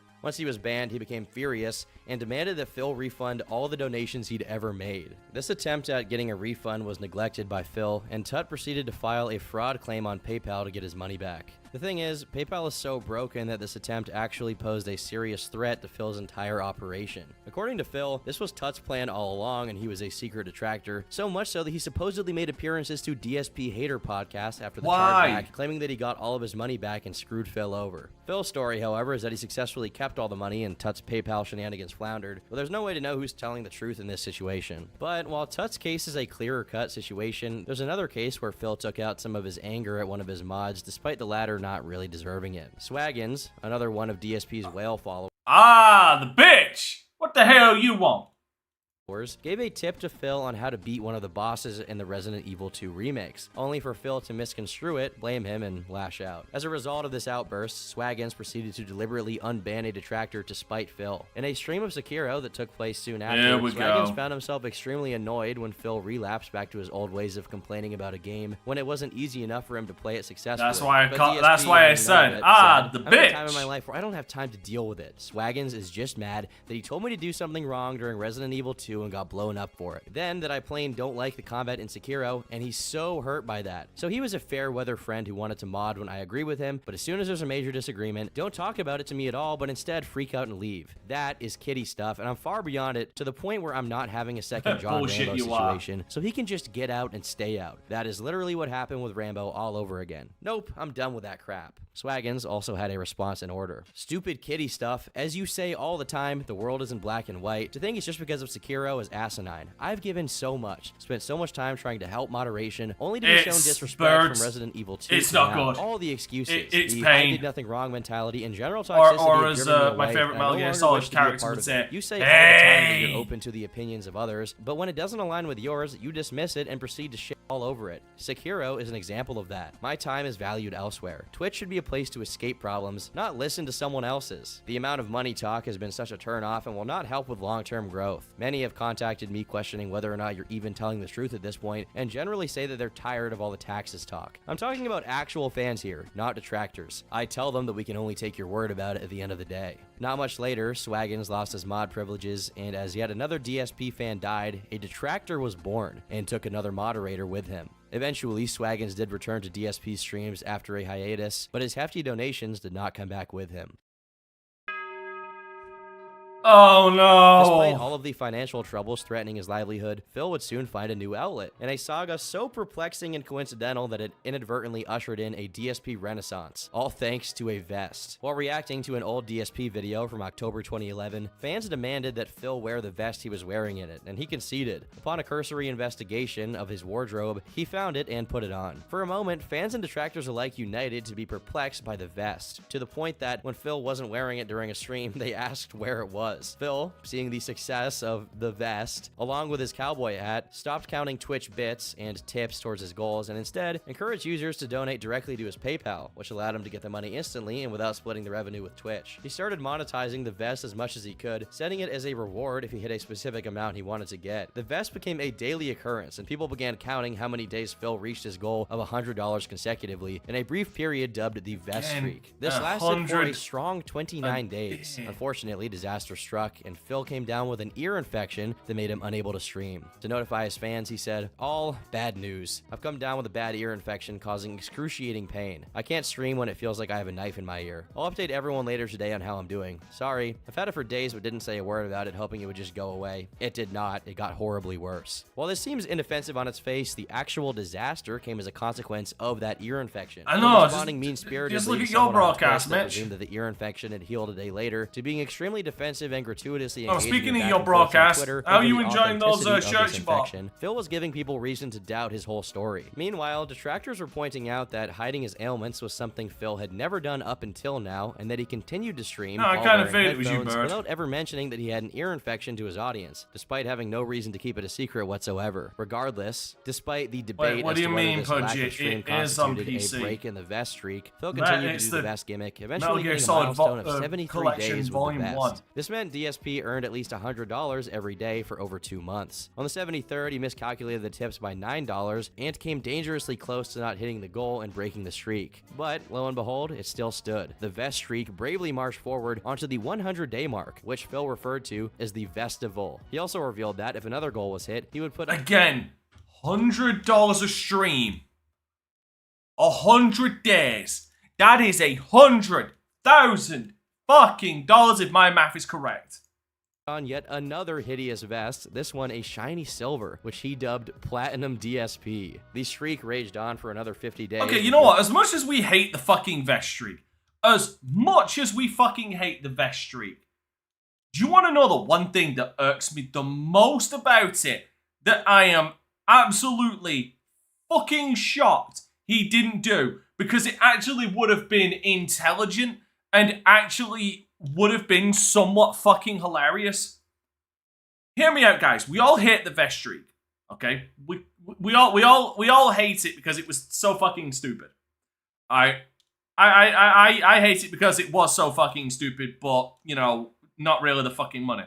10,000. Sorry, my math is awful. But what if he had 4 vests? He had 4 vests right next to him. Real shiny ones. He gets, he has a bronze one, a silver one, a gold one, then a platinum one. He puts the bronze one at 25, he puts the silver one on at 50, gold at 75, platinum for 100. And then he can also get emotes done of himself in those vests and have those as his Twitch sub icons depending on your tier. Like, that is how you monetize something like this.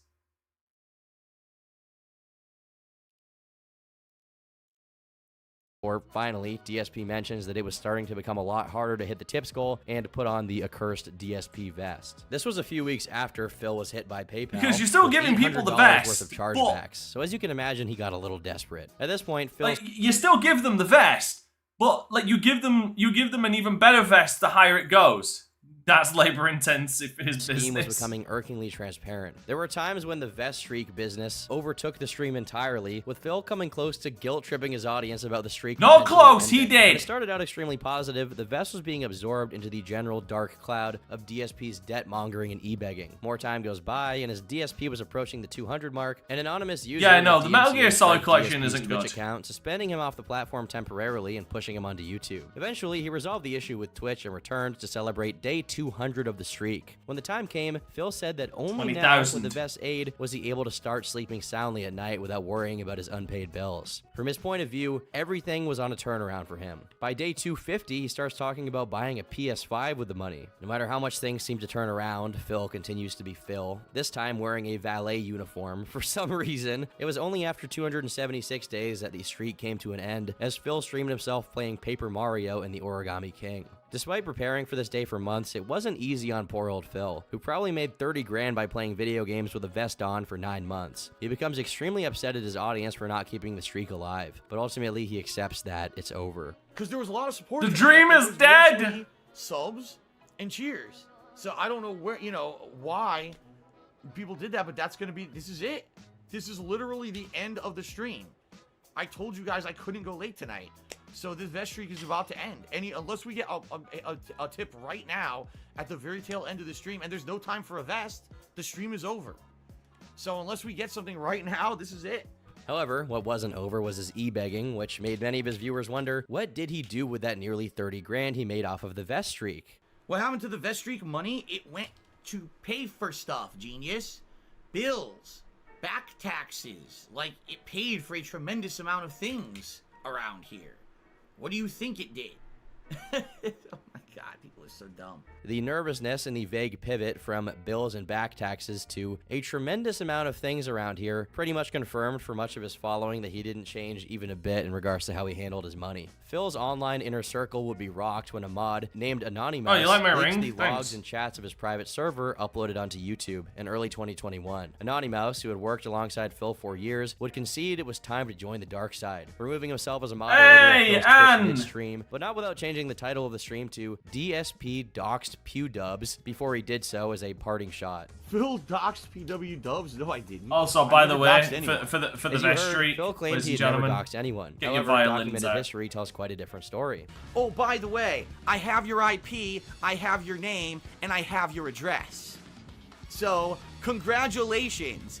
You fucked up. Anonymous's leaks didn't do much damage to Phil's reputation, partly because it was already destroyed beyond repair, partly because there wasn't a lot of incriminating stuff in there that the detractors didn't already know about. Anonymous eventually revealed the reason he turned on Phil, saying, "The greatest tactic in Phil's playbook is to characterize his critics as evil, malicious, and mentally ill trolls seeking attention." shit. When he made me a moderator in October of 2017, I was a mod for 1 day before he removed me. A troll started insulting me for being gay, which I don't mind. They escalated it to mocking me for something that happened during my childhood, telling me that's why I'm gay, and called me a P-word. I timed them out for the rest of the stream. Phil was bombarded with emails complaining about me being a bad mod. He panicked, threw me under the bus, talked poorly about me behind my back to the troll, and removed me hastily. I emailed him and let him know what happened. His response was that he believed me fully, and I was still absolutely in the wrong. He reprimanded me because he felt I had no reason to ever tell anyone that I was abused, and that I have to keep that to myself. He refused to restore my mod status and gave me the same treatment he tried to give his whales. He tried to dangle it over my head. As it turns out, the mod Discord server was just the tip of the iceberg, as Anonymous released a plethora of information that was previously unknown. Here comes that The user eyeball. mentioned Here in comes the that title iceberg. Mouse put on Phil's stream, probably along with many others, was asked by Phil to provide their personal information in order to get unbanned. I'm almost legally obliged to say, no matter how dedicated a troll you are, why on God's green earth would you give your personal information to anybody to get unbanned from a Twitch chat? I mean, unless you're a kid, I can't imagine that being being a because some people are fucking Phil went directly spurs. to the private moderator Discord server and desperately tried to establish what had happened while he was live streaming. Because of the trolling today, I ventured onto the farms. Someone there has posted us impersonating at Anani, who insists it's not him. They are saying they're going to post definitive proof that is somehow going to incriminate me, but haven't been that specific. They think it will be evidence that this Discord exists, although that doesn't actually prove anything. They are somehow convinced themselves, insanely, that as long as I'm using Discord in some capacity, that somehow everything they've made up about me in the last year and a half is true. They are hinging all this on the belief that I had a falling out with @Anani based on his Twitch suspension, which of course isn't true. They think I demodded and banned him from the channel, lol. So whoever this is apparently impersonating him to get me to think it's him and get rid of him. Soon it dawned on Phil that he was being fooled, and Mouse was indeed the leaker. He proceeded to confront him in the server.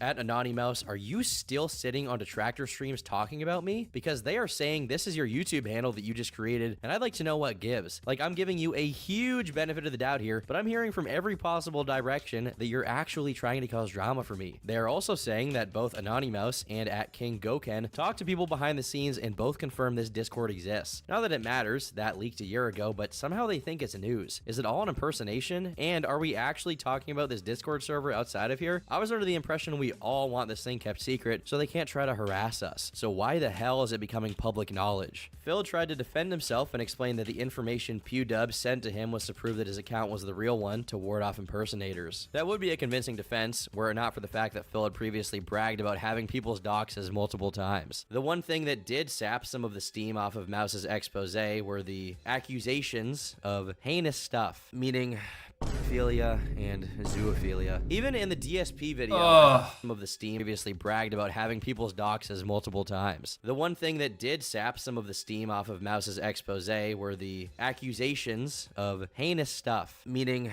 pedophilia and zoophilia. Even in the DSP video, I cannot seem to rid myself of these people. When asked why he was following zoo accounts, Mouse replied that he was doing it to see their tweets and befriend them, the same reason he follows everyone. He added, bruh, I'm a furry. We buy and sell exact replicas of animal genitalia. While I certainly don't F animals, I'm not above speaking with people who do. Members of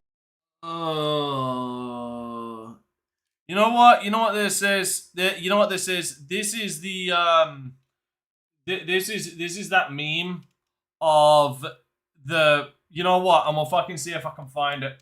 Give me a second. I know this one exists. I know this fucking meme exists. Give me a second.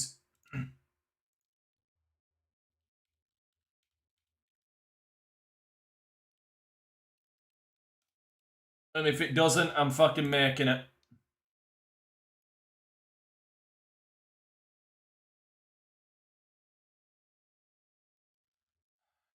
Give me a couple of you know what? Give me a couple of seconds. I need to make something.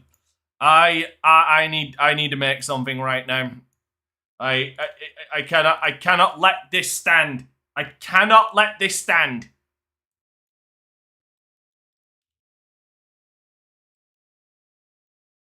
I need this to be a goddamn thing.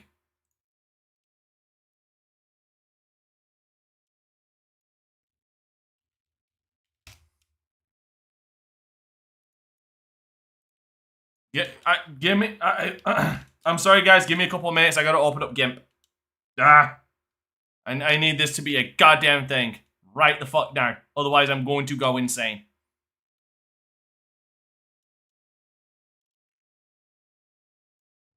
You know what? So, you're absolutely correct. I am sat down. You're absolutely correct. Well done to you, sir.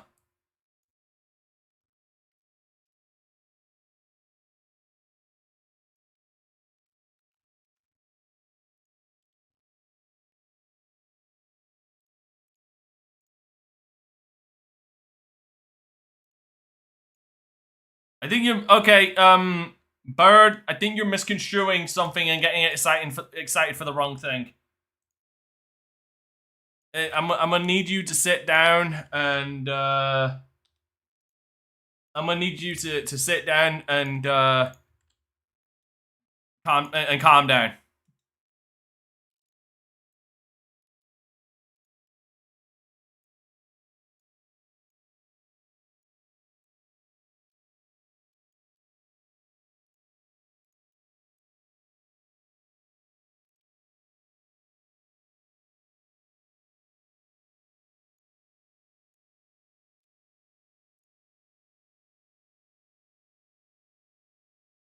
I'm going to DM this to Diclonius because I've got to send this to somebody, and I will get the link.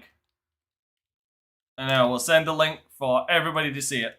This is when I see shit like this, this is genuinely how I feel. Like this is what we should be thinking as a species. This is what we should be fucking thinking, because we really have screwed the pooch here. We have well and truly fucking screwed the pooch.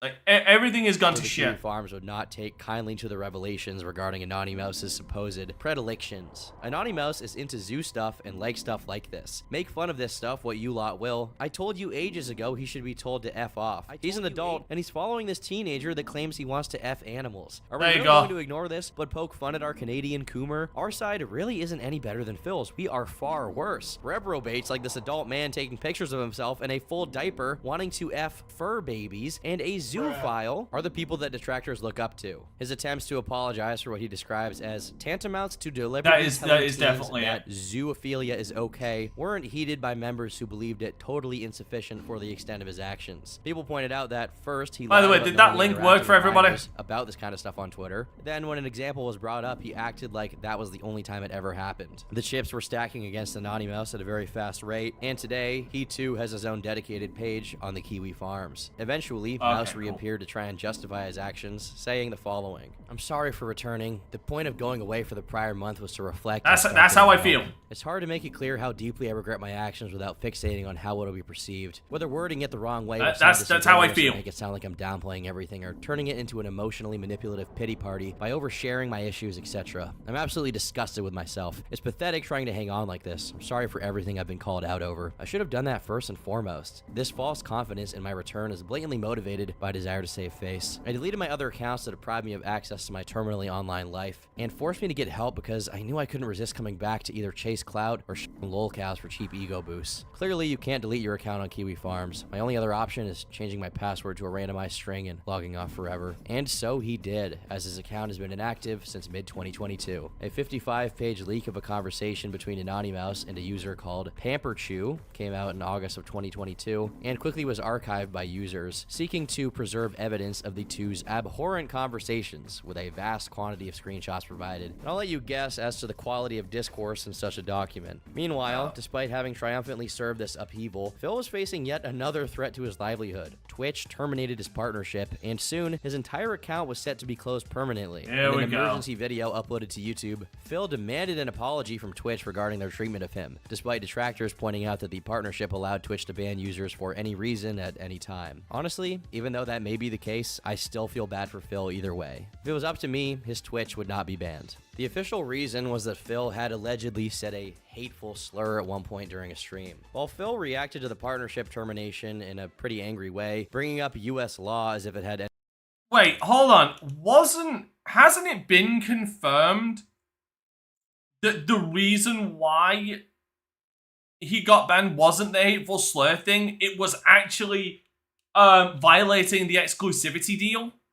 Any relevance to the situation, Twitch eventually decided to lift his channel suspension and acknowledge that he was wrongfully penalized. However, he had a grudge against Twitch and was already in the process of moving his operation over to YouTube. Funnily enough, in May of 2021, despite refuting the allegations of hateful language in his content, Phil almost certainly dropped the gamer word on accident during another stream. Later that year, over the course of a few weeks in September, hackers were able to socially engineer Bank of America to give them access to Phil's bank statements by using public info of his that was available, and the findings were intriguing to say the least. Over the course of the better part of 2 years, Phil spent approximately $190,485. Of that nearly $200,000, $3,000 went to alcohol, $6,000 was spent on restaurants and takeout, $11,000 on groceries, $26,000 on taxes, $33,000 on mortgage payments, and last but not least, $45,000 on microtransactions, not only including WWE champions, but PayPal and iTunes. It appears that the detractors, and most prominently Tevin, were right all along, and Phil aggressively actively played up his financial tightness to get more donations, while he Of course spent he it did. on stupid garbage constantly. When Phil did address it, he didn't actually. He just claimed he suffered identity theft, which is actually true, and purposefully left the rest of the details as vague as he could, as to not raise attention to the glaring fact that perhaps the most damning piece of information on him ever was now public. Now comes the end of 2021, and Phil decides to make some changes to his content. First and foremost, the biggest change would be dropping the King of Hate moniker that had defined his career, appearing on merchandise, his own forums, and even his vlogging channel that he'd also retired on the 3rd of January in a video titled, "Goodbye, this channel is retired. Head to DSP Gaming and thank you for 10 awesome years of vlogging." Today, the channel does remain online, but only as an archive. However, Phil's attempts at rebranding would do nothing to curb the nearly 2-decade legacy of the moniker, and more widely his online reputation. A critique that underlined this decision of rebranding was that Phil only did it after he got the attention of Moist Critical. Despite Phil saying the same things many people had said before, that Phil guilt-tripped viewers over money and branded himself on begging, Phil took the opportunity to do a Boogie 2988 and performatively embrace the criticism to look better. Unfortunately, if I'm gaming, if I'm gaming Jesus, Charlie is the Jesus of YouTube.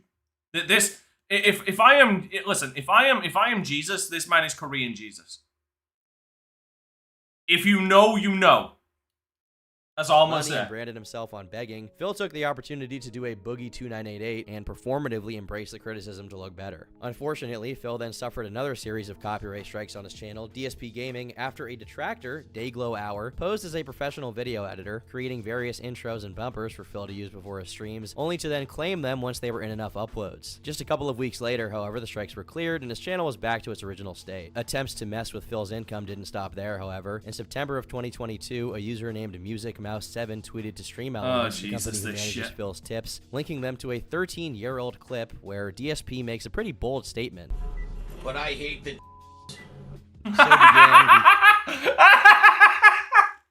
God damn it. I know I shouldn't laugh. You know what's so sad? When this happened, it was controversial. When this got dug up, he got cancelled. If this happened today, people would be applauding him. The world is fucked. He makes a pretty bold statement.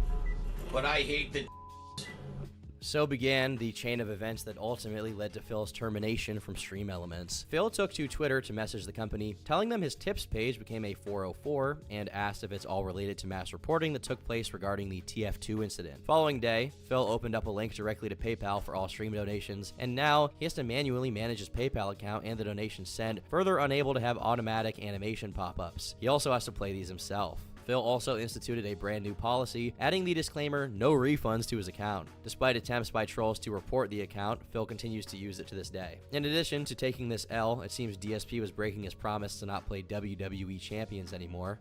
The quality of the video is a little poor, but Fair if you are point. familiar with the game, Fair point, you can JW. make out what is on Phil's phone. This is the Brawl feature within the WWE Champions application game. The rest of Phil's 2022 wasn't anything new. He raged, e-begged, and guilt-tripped his audience over lack of donations while playing Elden Ring, called his audience bigoted when they made fun of a conspicuously feminine Halloween costume of Ken from Street Fighter, among other charismatic and lovable activities. The most recent major situation in Phil's career started with a podcast called Side Scrollers. This particular episode of the show... The man, the legend. Now we're on the good shit. Online personality Adam Krigler and creator of the Screw Attack video game network, Craig Skitzimus, otherwise known by his online pseudonym Stuttering Craig, and they'd be interviewing the one and only Philip Burnell. As he always does given the opportunity, Phil used this time to defend himself against the accusations of detractors. No. Like Phil didn't get exposed. Phil got raped over hot coals infused with broken glass. Such as him essentially admitting that he gave his viewers no value back for what they donated to him. However, some were novel. During the stream, the topic of WWE champions came up, and Phil instantly became a nervous wreck. The interviewers seemed familiar with it and effectively pressed him on the topic, eventually circling in for the kill and telling Phil that if he wanted to, he could prove that the WWE Champions account that he had spent tens of thousands of dollars on the game wasn't his. All he had to do was show his account to a neutral third party that could verify his claims to fans and detractors alike. But Phil was not open to doing so and preferred to stick with his theory that a detractor of his spent that money just to frame him and incriminate him, which further solidified his guilt. You have my email, and this is a small ask. It's also a big ask. You can say whatever you want. Will you, and you can say no, and I'm totally fine with this, but just confidentially between us, will you send me a screenshot of your account, of your WWE? No, because screenshots can be doctored. I personally, I will not share. I would share your never name get on to side anybody. scrollers ever. But just between us. I'm not. Man, I'm not and- big and or vouch for important you. enough. Yeah, and I will vouch for you either way. And that's not I shitting think on about what kind of Craig. discount. I don't That's wanna really say not. But anything. I'm I'll consider genuinely it, not. but I I would can't bring agree. nothing to the Yeah, I have podcast. to Like see as what's far happening as with the audience. Do you know what I original, mean? You know. Another topic covered during the podcast was DSP's interactions with Keemstar, the official side character of every lolcow story, apparently. He has to pop up. Keem had recently decided to move past Phil's drama with him over the coverage of the incident from a couple of years prior to make him an offer. A total of $50,000 to join the lolcow podcast alongside Wings of Redemption and Boogie 2988. I'd love to. got I a just need to brilliant not be idea. busy. Why don't I take the three of you, put you on a podcast?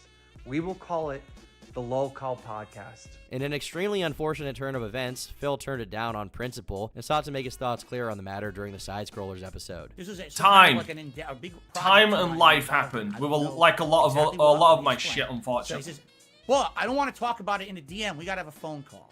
I'm like, okay, that's reasonable, right? Let's have a phone call. Here's my number.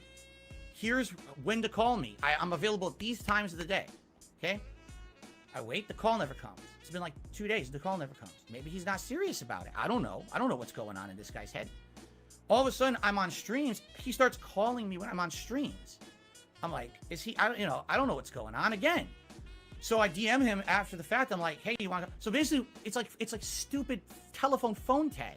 The guy won't even contact me to talk about what he wants to offer me when I'm available.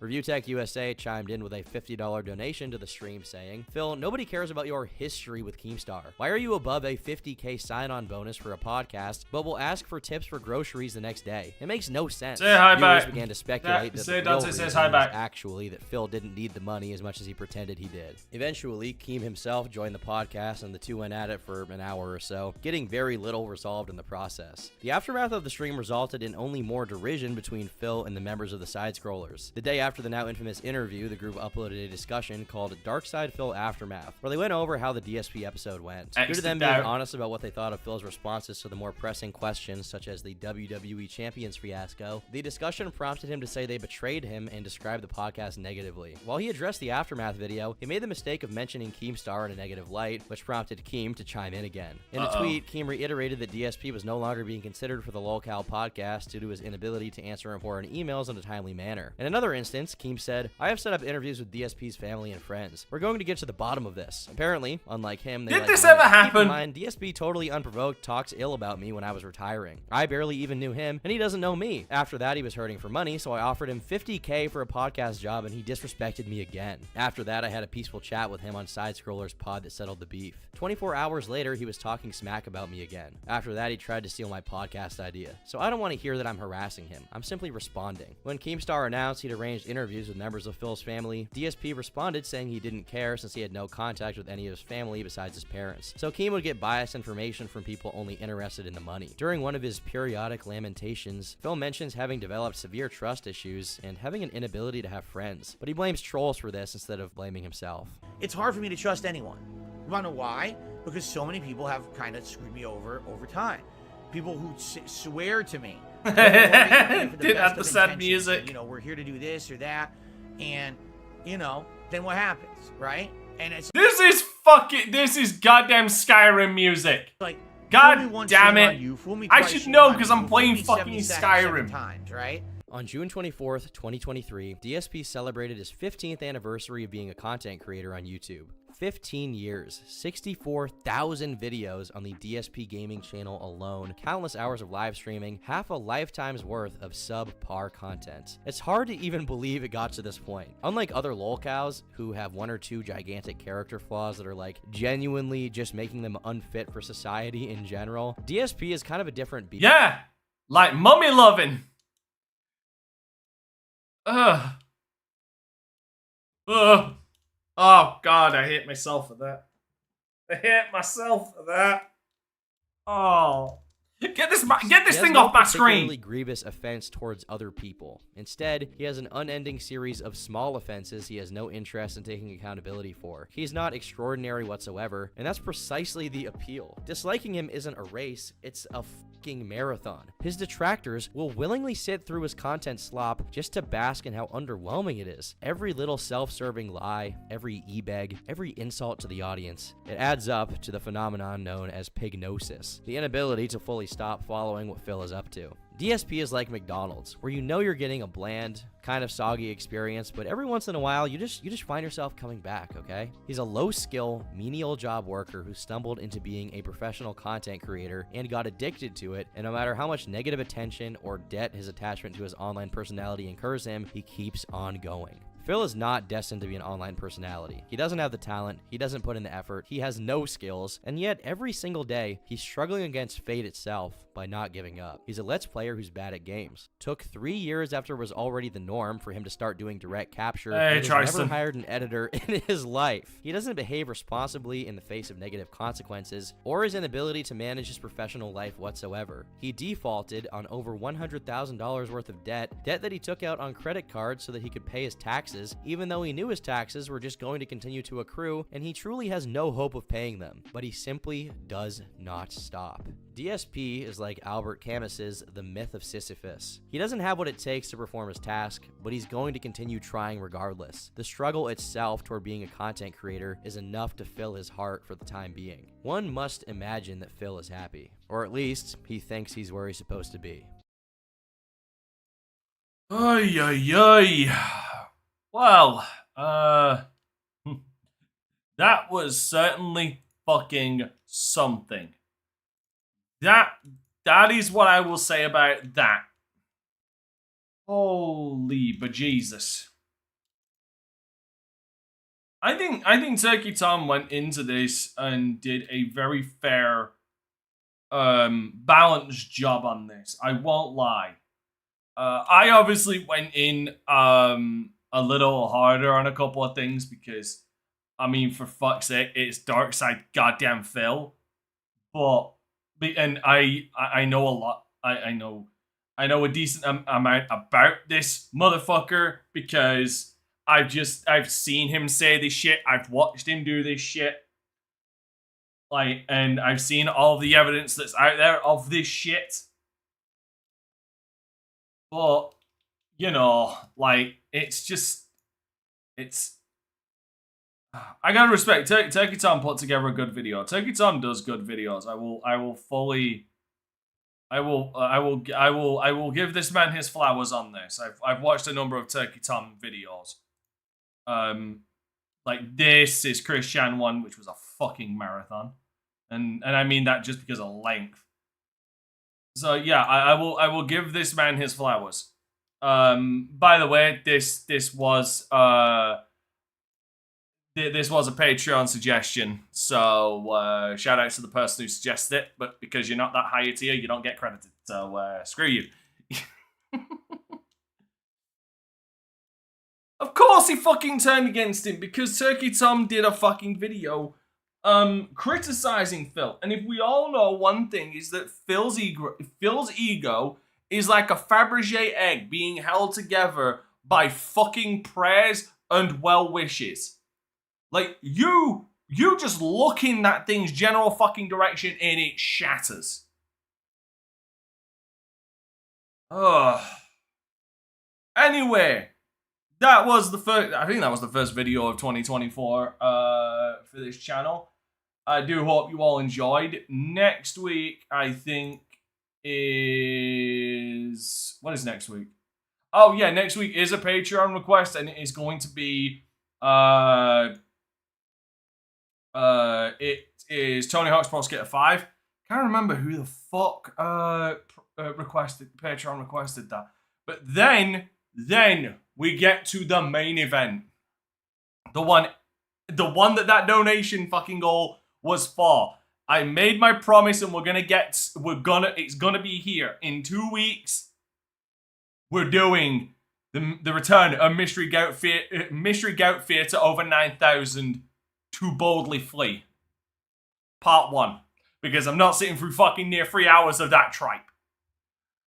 Alright, well, ladies and gentlemen, I'm gonna peace out. I'm actually gonna fucking sleep, and I will see all of you either tomorrow for my stream, for my gameplay stream on my other channel, link in the description, or I will see you next week for Tony Hawk's Pro Skater 5. So, please, take care, everybody.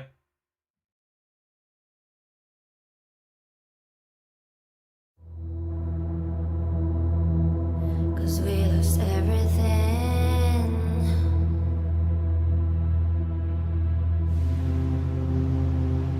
We had to pay the price.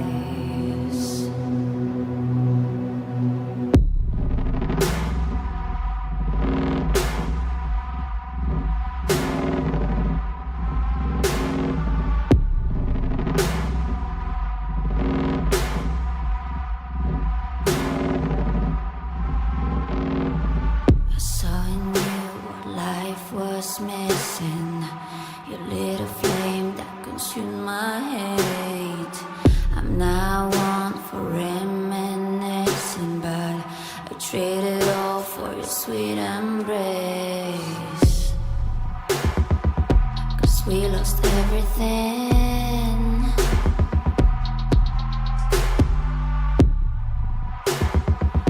We had to pay the price. There's a canvas with 2 faces of fallen angels who loved and lost. It was a pact